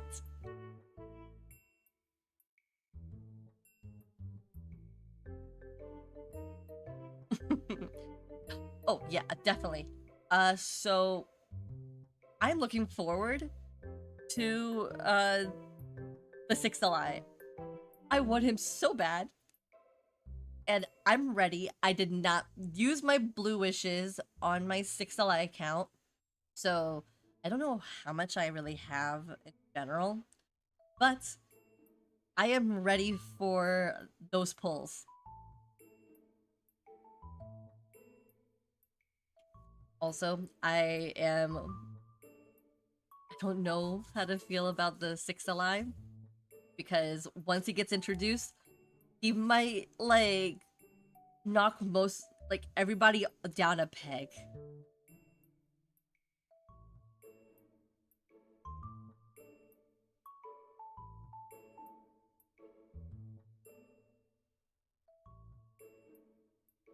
The technicians surrounding me quickly scatter, and Xavier takes a chance to remove me from the group under the pretext of punishment.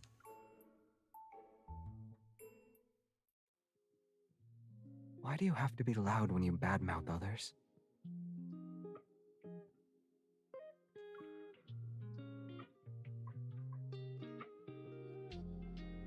Yeah, I'm gonna pull for Caleb's myth regardless. Whether it be hard or soft pity, it doesn't really matter. I'm still pulling. But also, I'm thinking about, and this is actually me starting the new account on Sunday though.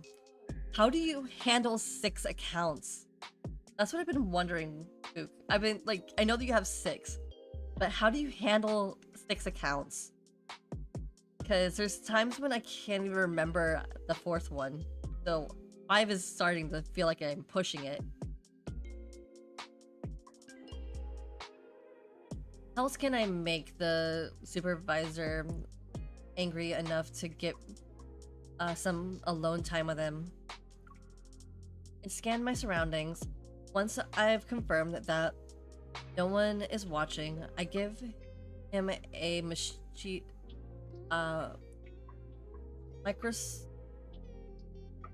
micro transmission device.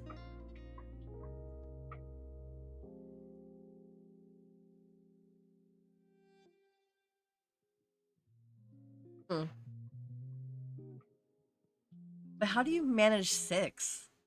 I can barely manage 4. And here's me thinking about getting a 5th one on Sunday.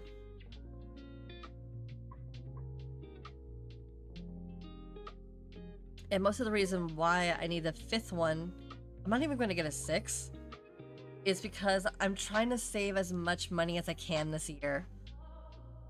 Because I'm noticing that these cards are getting expensive. And the more I'm able to save, the better.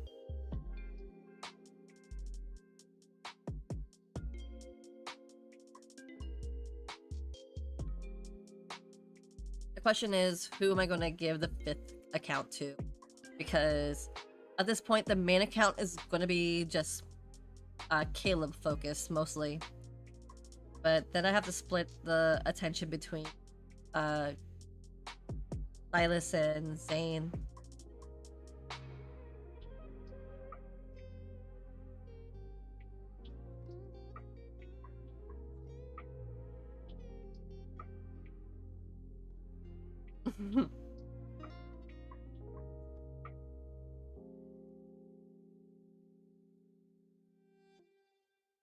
Yeah.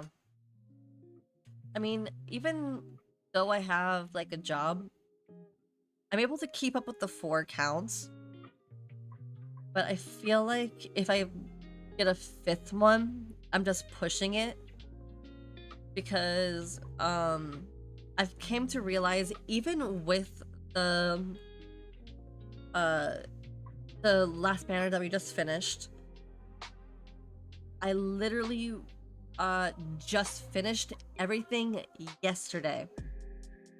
I wasn't able to win or get through the actual mini game, but I was able to get through the story and the side story, which apparently is not available in the timeline. I wanted to revisit it, but I can't. But thank God I recorded it. I had a feeling it was not going to show up again.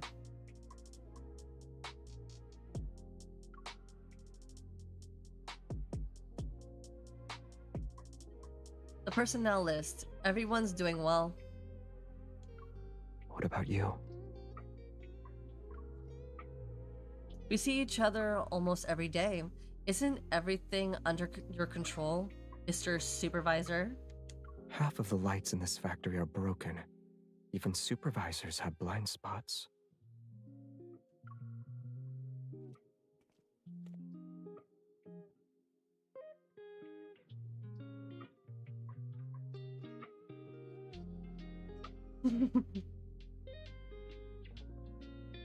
Yeah, and so I don't know if you actually do the journal thing too.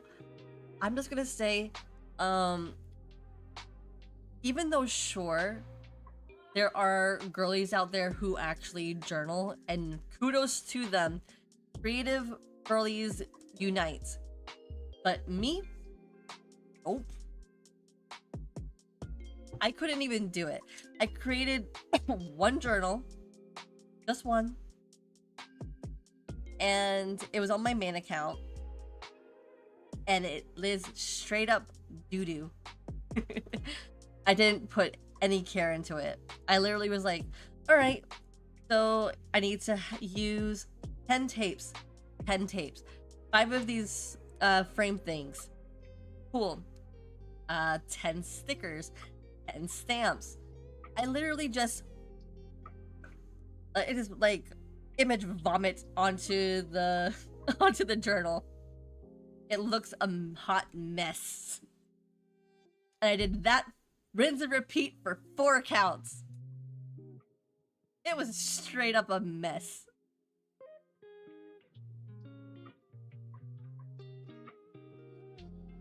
Should be able to see me now.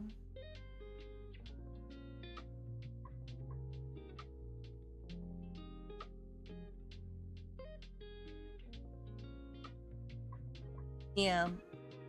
That's part of the reason why I wanted to get the 5th account. So that way I can lessen the load for one of my accounts.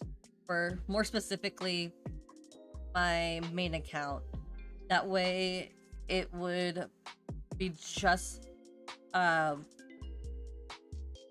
Caleb focused and maybe Zane, maybe Silas. Oh yeah, I saw it. When I saw it last night, I was literally up till like 11 o'clock at night, my time. And when I saw the drop for the new promises, I was like, you gotta be kidding me. These not my snow crow. They're so hot. I couldn't do it. I was like, well, I'm gonna buy you in April because I can't buy you in March. So the first thing I'm gonna do on April 2nd or April 1st, because that's when all my bills are paid, I'm going to buy the promise cards. Because that's that same exact thing I did for this one. Because since it's like 60 days, I don't have to worry. Yes, I can see in the hostage's eyes. She's saying that aside from not being able to have meals and walk around with the supervisor, everything is fine.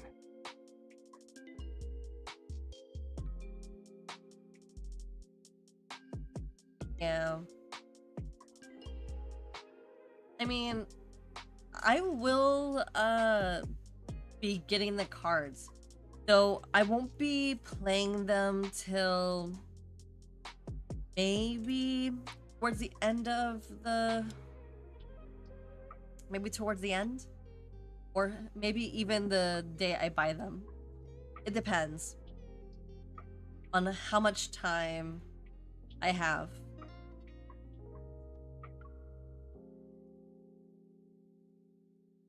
Because since we're between banners, I was able to read both Zane's no, both Caleb and Xavier's new cards today. I lean towards he leans towards me and slides a ring-shaped terminal into my finger.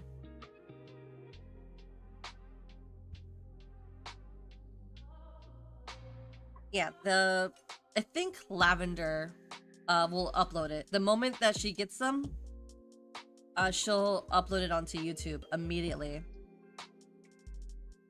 Here's the data for the experiment. You'll find it useful. Is this like getting the answer key for the test? It isn't the first time. When you want to speedrun different endings in certain video games, you borrow a lot of my save files. You still haven't returned a few of them. All research personnel in Area A, please report to the experimental server room in Area F.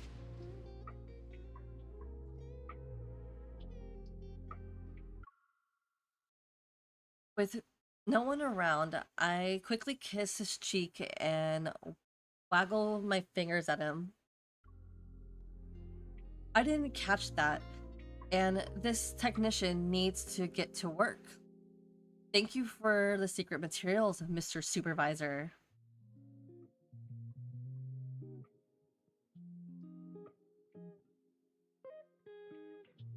I'm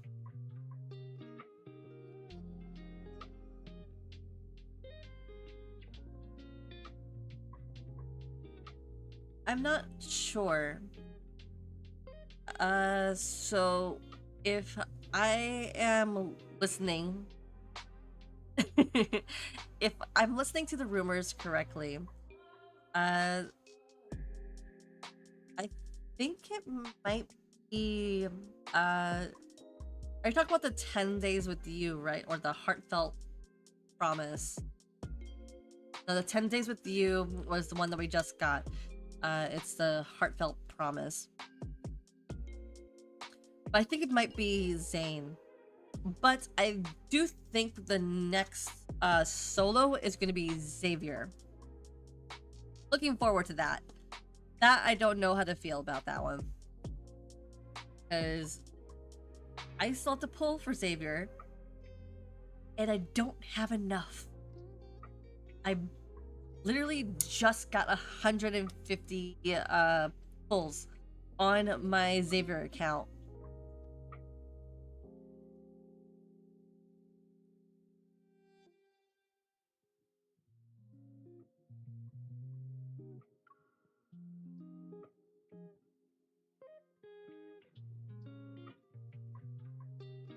He raises his hand and touches the spot on his cheek, and the cold expression he offers often wear lately returns. Go. We'll settle the score later.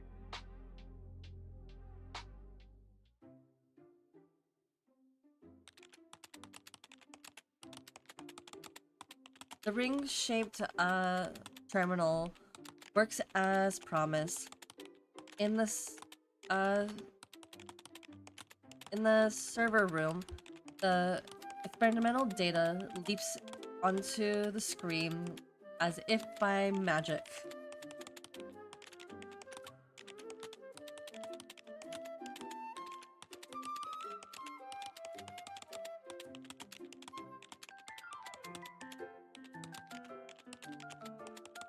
Yeah.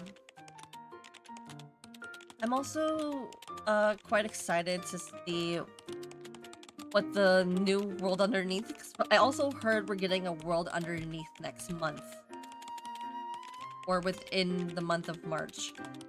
I don't know what's gonna happen in the World Underneath, but I rather have Silas's and Caleb's anecdotes than a World Underneath.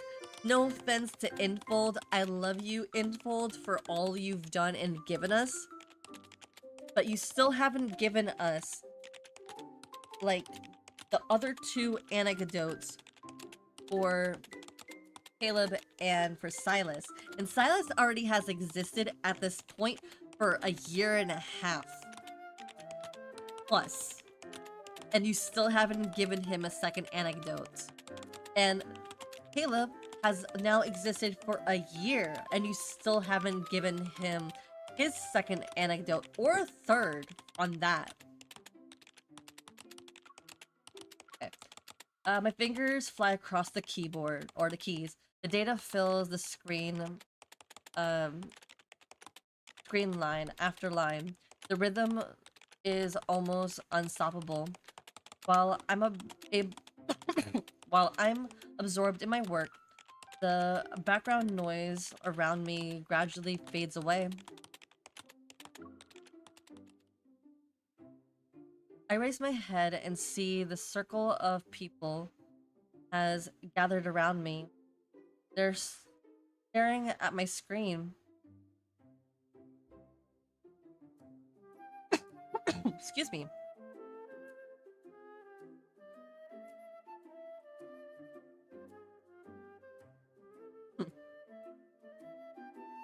So, I'm thinking the next multi might be a rerun. Which I think is right after the solo.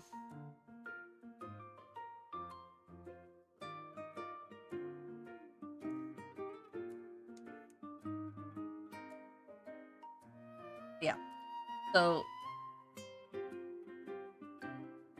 we need those two other anecdotes, because it's not fair that the other three, or the first three, I get it. The game was new.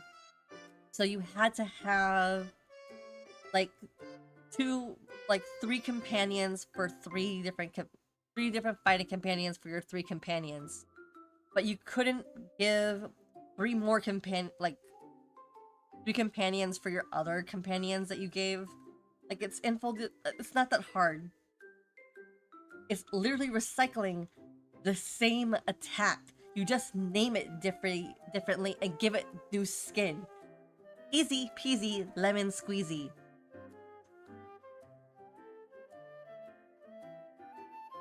It's not fair. But I've come to the conclusion that it's better not to question it.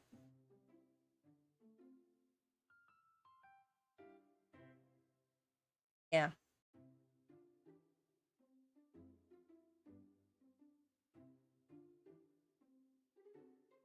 That too! Oh my god, you also brought that up. That too, we need that too. It's not fair. At least, like, toss us a bone. Even for Silas, I can wait for Caleb, but you can give us Silas's bond. You can give us Silas's second anecdote and third anecdote. Literally, like, for the anecdotes, or at least the fighting companions, you don't have to change anything. Because I played all three of the OG 3 companions. Their fighting moves are no different from the other. Like, they're just different skins. And their battle names is completely different. That's it. That's all that's different.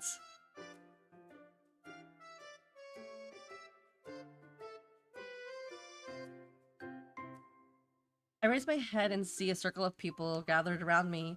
They're staring at my screen. Here You're young, yet your technical skills are almost unmatched. I'd like to learn from you sometime.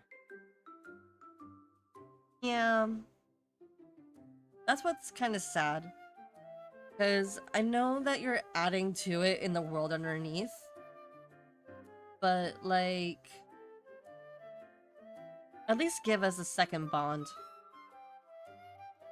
I think it's because they don't want to give MC more voice lines. Which I'd rather have her, like, maybe not the cards, but you can have her voicing the entire main story. Or you can actually have her in the memorial or the memory cards. You can voice lines in at least the Kindles. I'm not saying, like, the actual story. You can do it for the Kindles, at least. Because me trying to read the Kindles is annoying. Because I constantly have to go like this. The lines go on screen. And I have to do this every single time. Pause. Go back. Pause. Go back. Pause. Go back. I can't. And it gets kind of tedious and annoying because I don't read that fast. I can see fast, but I cannot read fast.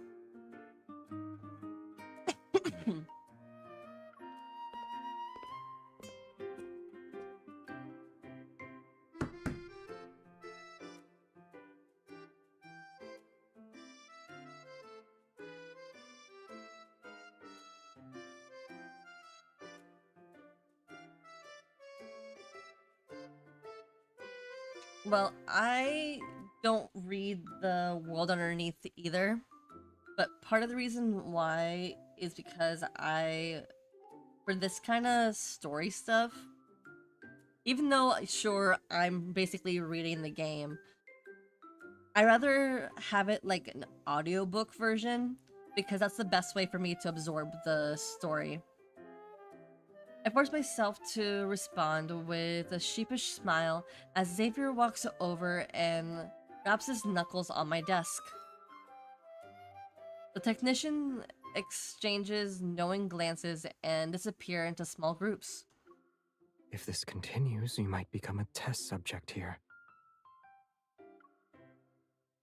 This thing really works. Why haven't you used it before?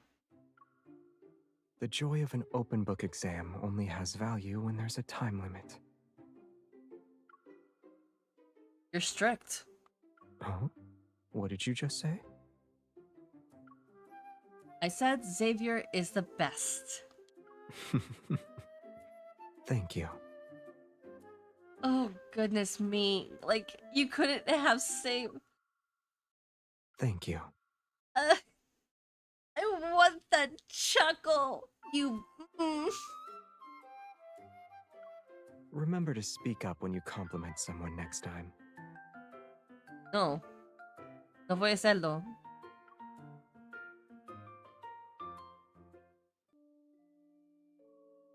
After showcasing many skills, my reputation in the tech team soared.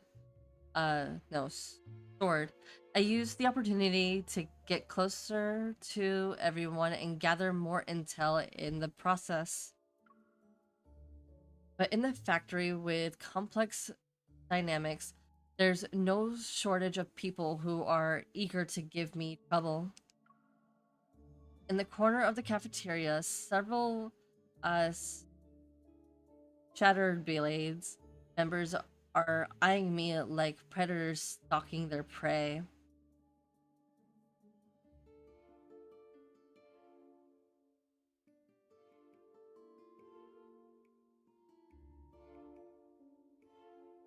Now, in my case, part of the reason why I don't read the world underneath is because it's a lot of information. Even though, sure, I am technically reading this game because basically this is all I'm doing. I get to, after I read out loud all of this, I play back my videos and I take notes because I have maybe 2 notebooks. They're really small though. There's not that many. Full with notes that I've gathered about this game. And it's a lot of information. That's for sure. It's a lot of info. But I don't journal. I just take notes. I just go like, like I know that Thane, there's a lot of like, Thane isn't as innocent as he portrays. Obviously, none of them are innocent. Not even MC. And I've come to the conclusion that MC for every single LI is different.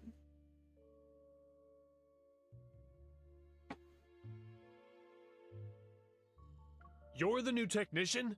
You used your skills to stir up trouble and encourage that ridiculous 10 a.m. to 3 p.m. for 3 days a week work schedule?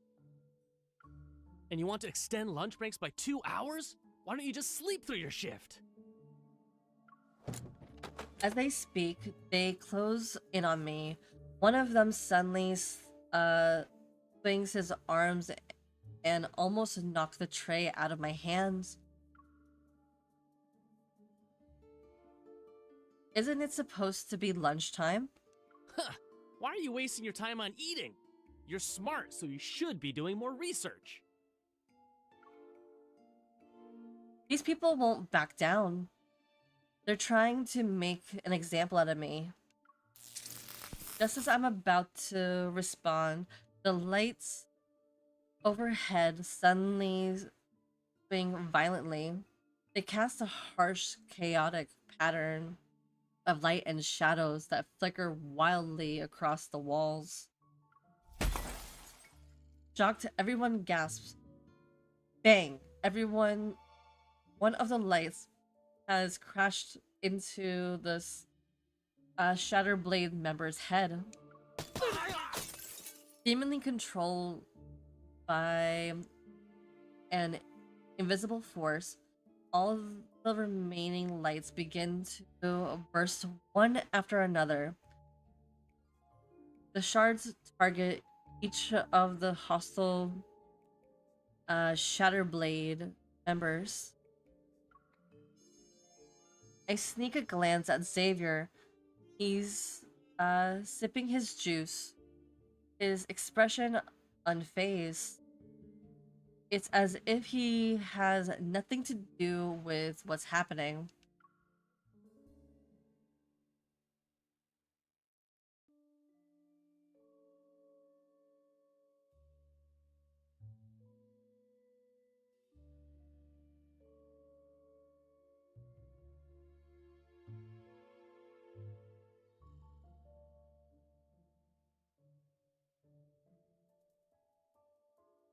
Yeah, that's basically what I do.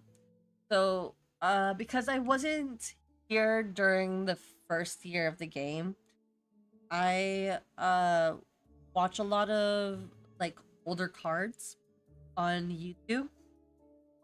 And again, I take notes after notes after notes. And it's kind of scary how like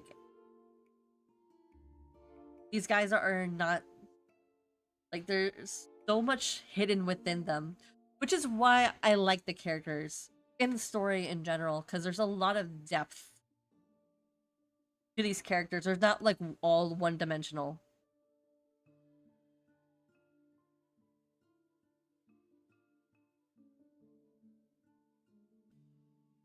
The Scatterblade members flee the cafeteria in a frantic scramble. Flutters, clutching their heads and screaming in pain, they leave nothing but chaos in their wake. Xavier walks over as if nothing happened. Our surroundings are calm once more.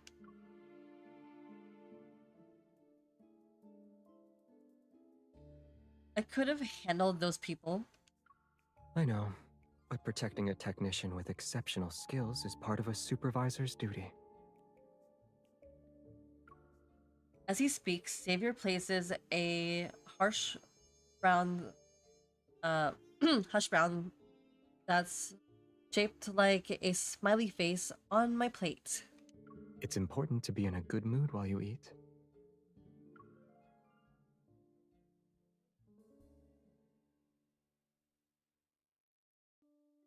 Ever since that day, everyone who tried to give me trouble will mysteriously encounter unexplainable misfortunes.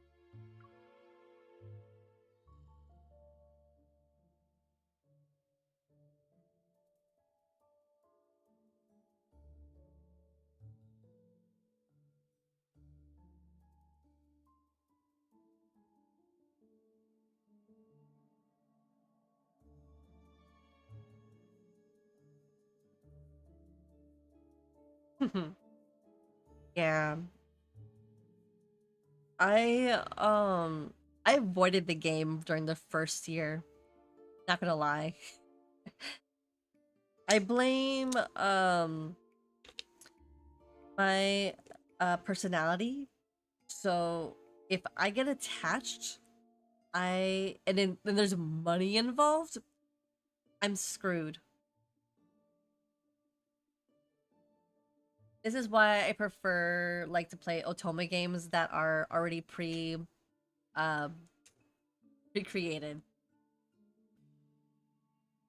But they don't create games like that in English dub.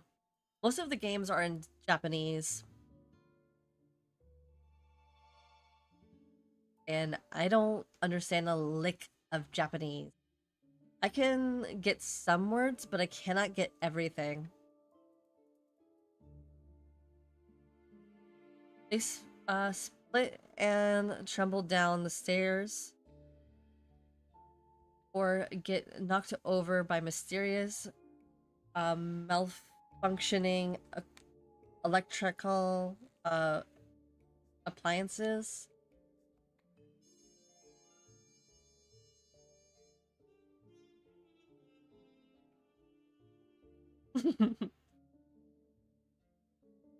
Yeah. I miss a lot of stuff. Because literally, like, I know how I am and because I don't want to know, or I don't really want to remember because I blocked that all out of my head. But I think during the first month, I think I spent over $500.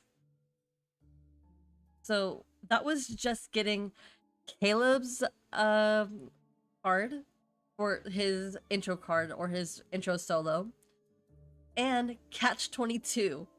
That's literally where my money went. And then at the end of Catch 22, I was like, where did my money go? And then I was like, oh no, it happened again, because it happened when I was playing Queen's Choice. I was like, oh no, where did my money go? No.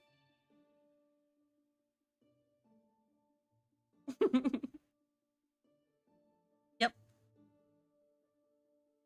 My money literally went to Painful Signal and Catch 22. All the cards. And I R1 Silas and I R1 Xavier.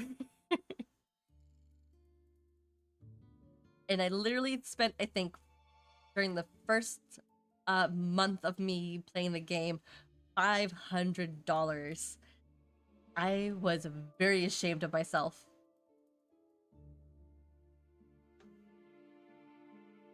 After that, I started pacing myself.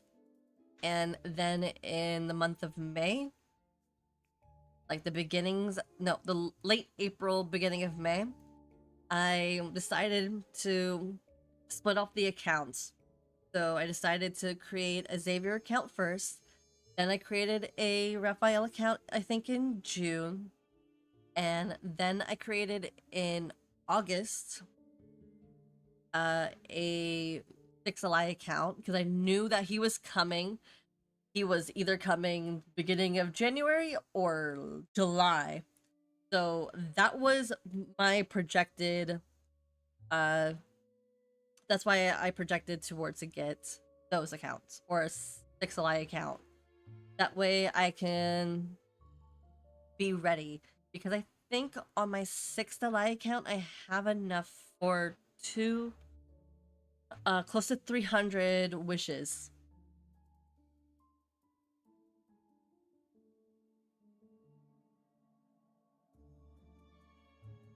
I think we're going to get a rerun probably in 2027. Like right after Silas's intro solo. Which I also want. I think that's what everybody was addicted to. I was like, when I read it for the first time on YouTube, I was like, oh, no wonder the girlies went crazy. He's hot.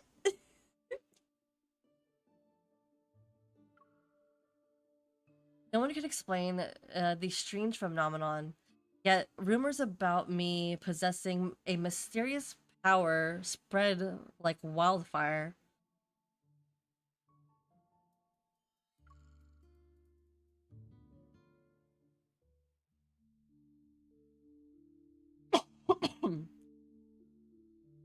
Yep. I don't have the no defense zone, but I read it on YouTube, and just watching it on YouTube, I understood why everybody went local or locus. His silence is hot. There's no doubt about it. Because everybody has an archetype. I can already tell. So, like, Dane fits the handsome archetype. Like, Savior fits cute. Caleb fits hot. Silas fits sexy. So that's where we kind of fall.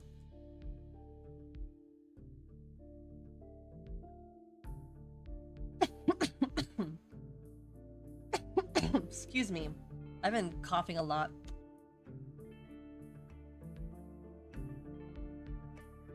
It's already midnight. My consciousness my communication device emits subtle vibrations. A scattered speck of light guides me to a specific location. At the end of the corridor, Xavier emerges from the darkness. Without saying a word, he takes my hand and leads me.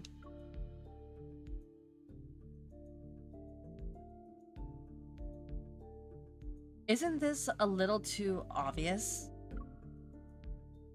Did you find any leads on the dangerous materials while you were gone the past few days? Thanks to my hostage, I've confirmed the location of the hidden intel. And you need to join me for the upcoming scenes with our opponents. Xavier, once this mission is over, you'll lose the privilege of doing whatever you want. You're saying this is doing whatever I want? I'm reminding you that getting into character can be dangerous. I think the risk level is still within my control. This isn't the first time we've done dangerous things together. I also believe that the greater the danger, the more opportunities you'll have.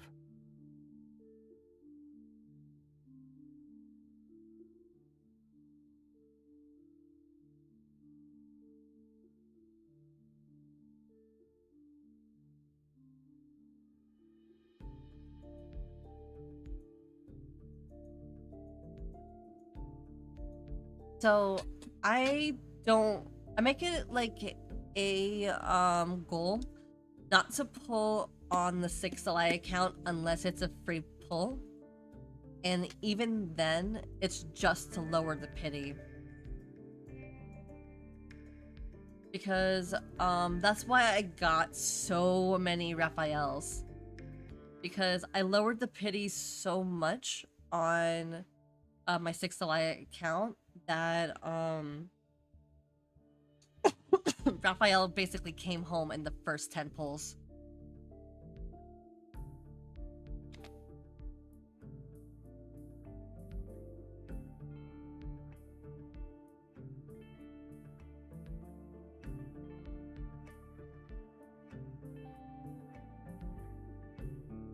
Yep.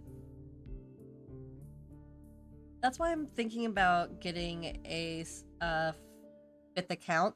That way I can have that as a free-to-play account for, at least for Silas, because since Zane is technically my numero uno, I need to focus mostly on him, so I'll throw money for his account. But since Caleb's also on my main account, I'm going to keep Caleb at where he is due to the fact that I technically have all his cards. I'm missing one, and it's the New Year's card from last year, and it refuses to come home in the Deep Space Echo. I have his card on other accounts. I just don't have it on my main. And I'm starting to get annoyed. I'm like, Caleb, come home, my love, please. Nope. Caleb doesn't want to go home.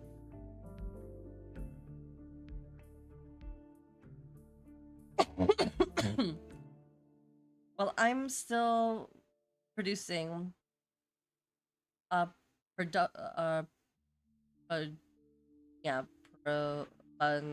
pondering.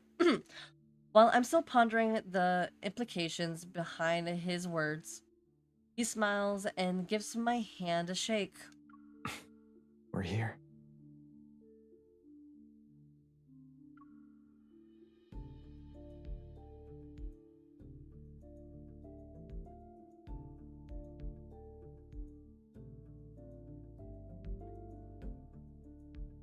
Once we enter the central area, we'll coordinate our efforts from inside and outside. With our report, we'll transmit the data back to the association. Okay.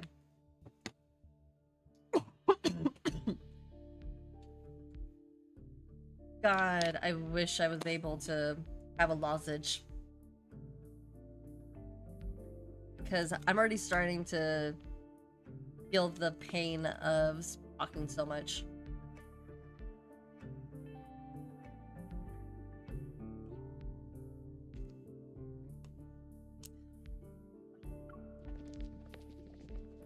But just as we're leaving, the sound of footsteps approach Ricor, the leader of the Shattered Blade, is heading this way with his men.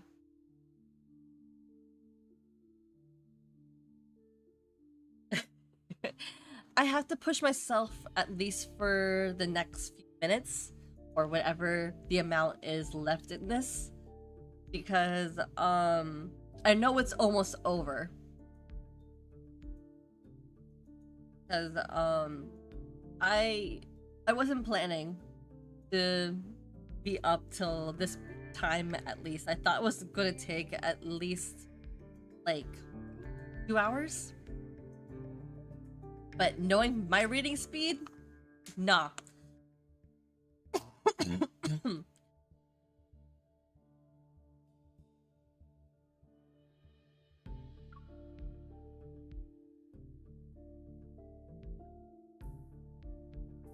We can't avoid them now. Looks like this performance isn't over yet. Xavier lifts my collar and continues walking without changing his expression. I'm fast when it comes to roleplay. You caught another troublesome technician? Good work, Xavier. Take her downstairs and teach her how to behave. Don't threaten me with a good time, especially with Xavier, the king of backshots.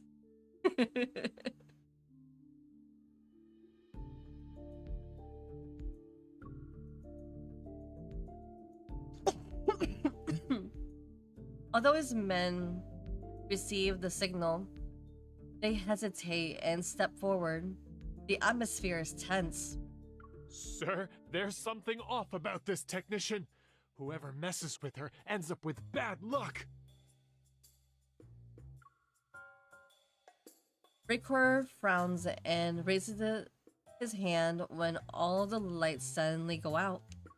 It's happening again.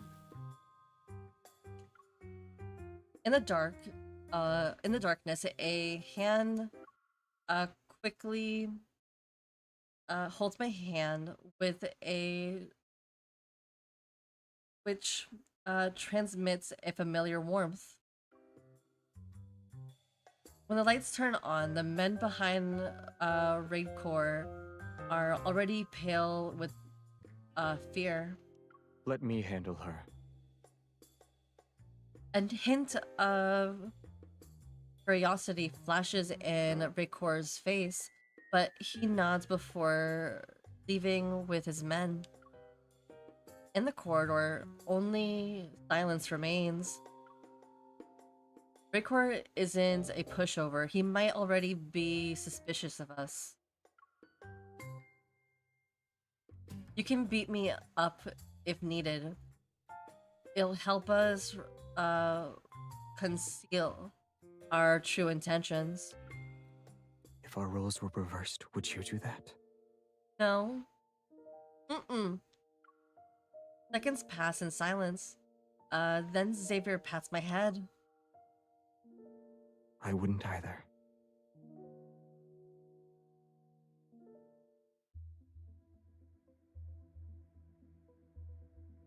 The intel we sent back allowed the association to intercept the materials. Then our final mission objective is issued: rescue the hostage. The extraction team is already in position around the factory's perimeters. We're making our moves tonight. I am adjusting the cuffs of my tactical suit when I look up. Xavier is already standing at the laboratory's entrance.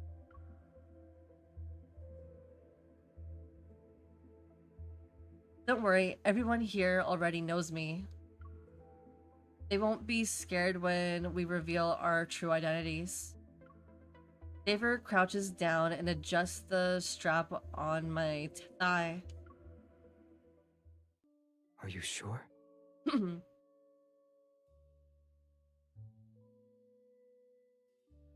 Xavier's question brings up a valid point.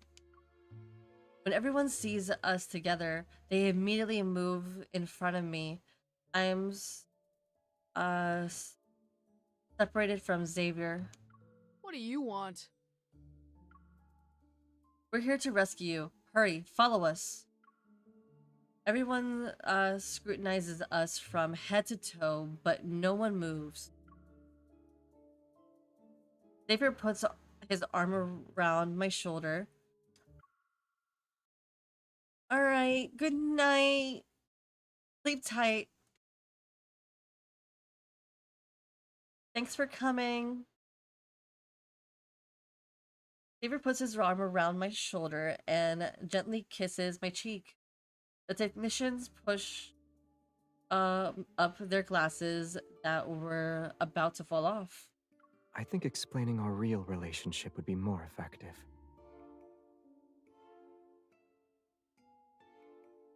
You already anticipate this? Not really. Adapting to circumstances is a basic skill for undercover work. They're here! Several Shatterblade. Why? Several Shatterblade members entered the examination area. Xavier immediately springs into action. Before they can react, there is pain and on the ground. They're in pain and on the ground.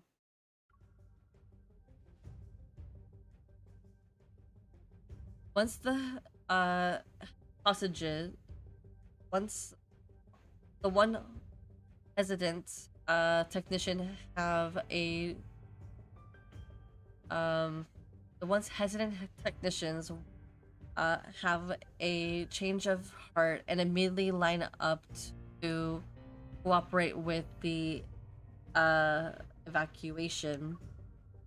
We escort the last group of hostages to safety just as we're checking to see if everyone has been left behind. Check if anyone was left behind. We encountered an unexpected visitor.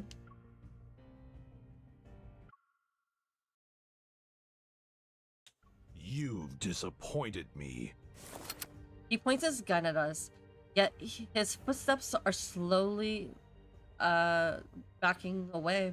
It's a shame you wasted your talents. You sided with the wrong people.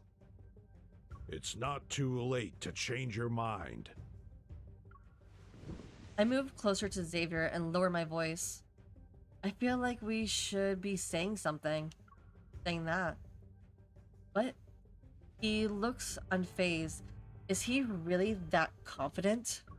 It could be a diversion. Don't let your guard down. If he says one more word, I'm knocking him out. Breakcore's other hand is feeling for something on the wall. I realize he's stalling for time. Xavier, now! Just as we take him down, the underground mechanism triggers. Xavier! The ground suddenly cracks open, dust engulfs my gaze, and Xavier's figure disappears.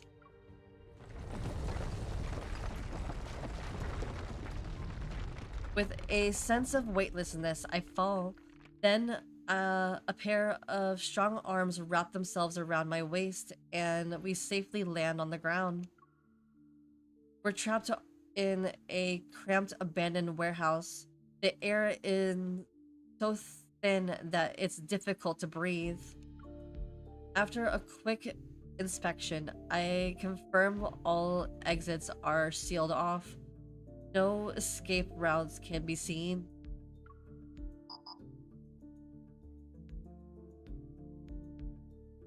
I'm not getting any signal on my hunter watch either. I think deeply as I look at Xavier. I don't think the word exit is written on my face. Something's not right. Xavier, you're very calm. Do you know of another exit? Xavier slowly shakes his head. No, I just think this place resembles the oven at home. If today's mission had gone smoothly, we'd be at home baking the caramel cookies we learned how to make.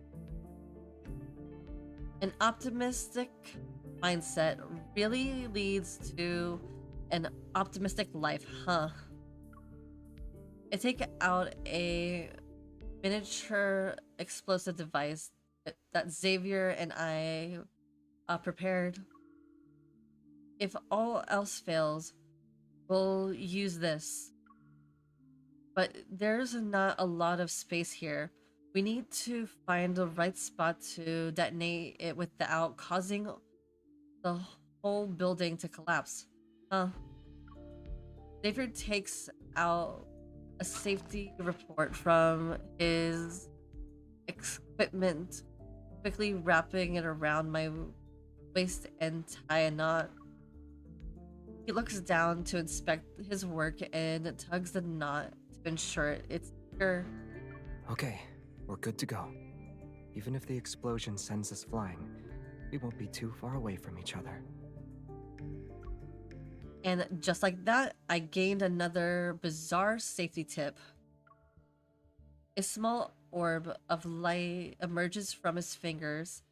He guides it through the air until it stops in the corner of the warehouse. That's the optimal detonation point. Our Xavier detector has been secretly analyzing everything, huh? The orbit of light hovers between us. It glows slowly, spreads outward. I wasn't being that secretive.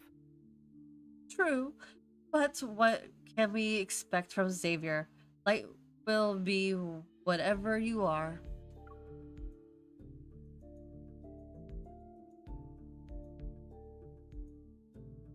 You leave no place for darkness or an evil to hide.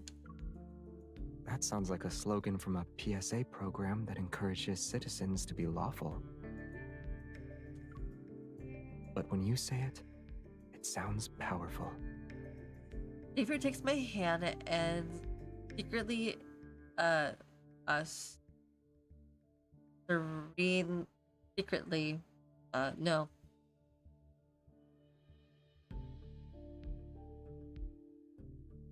Scenery. Xavier takes my hand and I guess that activates the she who shall not be named. Xavier takes my hand and the scenery in his gaze fills my heart with determination.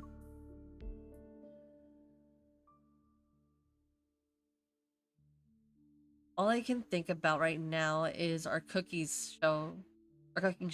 For the sake of our cookies, let's do this together.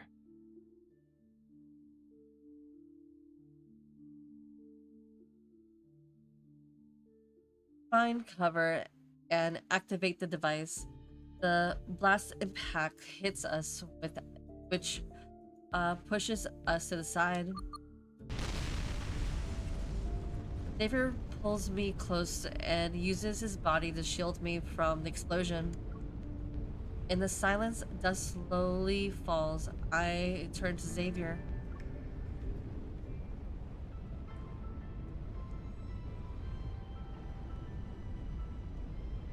That's hot. And we actually used the outfit that he was wearing. Kinda. The nearby flames dance in the depths of his eyes. Under the blaze, reflection is a faint grin on his face. You're still smiling? Did you hit your head? Are you seeing stars? Do the ones in your eyes count? He can still crack jokes, so he's probably fine. The tension from my body disappears. I guess you're impressive. He brushes off the dust from my face with the back of his hand. His gaze never leaves me. Is it appropriate for you to be concerned about your supervisor? The calm smile on his lips remain, but his fingertips mischievously trail down the side of my knee. What? My knee. I'm the one who fell into your hands, though. Don't worry. I'll stay by your side. I won't run away. Uh-huh. The explosion has left a massive hole in the warehouse's wall. The sky grew dark as a white crescent moon hangs above us. Walls rush from the Wind rushes through the opening, which makes the wild grass nearby sway gently.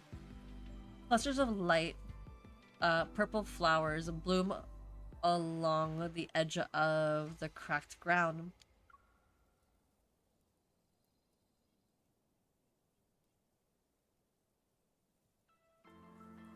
Welcome back to reality. Seeing these flowers make everything feel real again. Xavier plays with the strand of my hair as they dance in the breeze. Did these past few days feel unreal to you? When I'm with a certain supervisor, yes, obviously. Occasionally. What about you? Did you get immersed in your role as captor? Seemed like a natural. Not exactly. This experience is a small opening in the wall of my ordinary life. He could have been darker. The gaplets in surprises, adventures, and unknown dangers. He could have been darker. And stepping through it brings problems. He could have been darker. But knowing that you're facing what lies on the other side with me makes it more intriguing and comforting. He could have been darker. 'Cause I know he could be darker than this. Xavier pulls me closer and guides me to rest my hand on his shoulder. I might still be concerned about one thing, though. After we get home, I hope I'll have days again where I can do whatever I want. Like...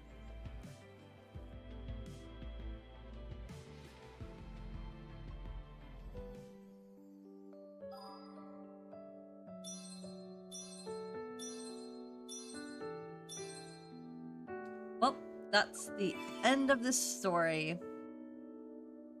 It was a pleasure. If you guys are still around, I am going to raid someone.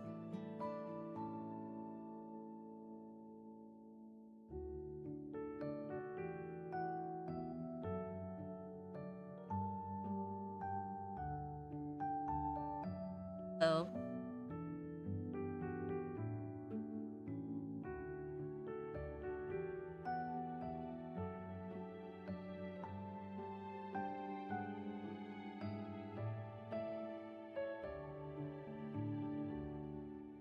we're gonna raid the anti-socialite. She is playing the cult game, like the sheep cult thing. Looks like.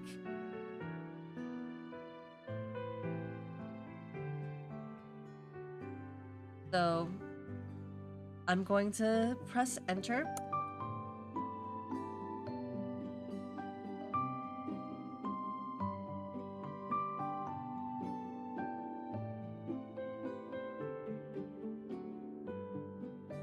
And say goodbye to you guys. Bye, guys.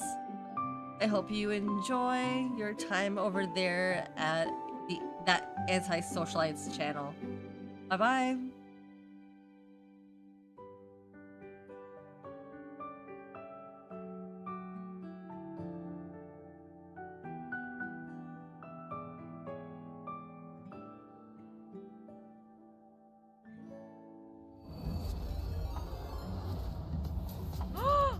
Oh my god, thank you for the raid! Hi everybody, welcome in. I'm Anti-Socialite, or you can call me Erin. I'm playing Cult of Lamb right now, but I play a lot of different sim games.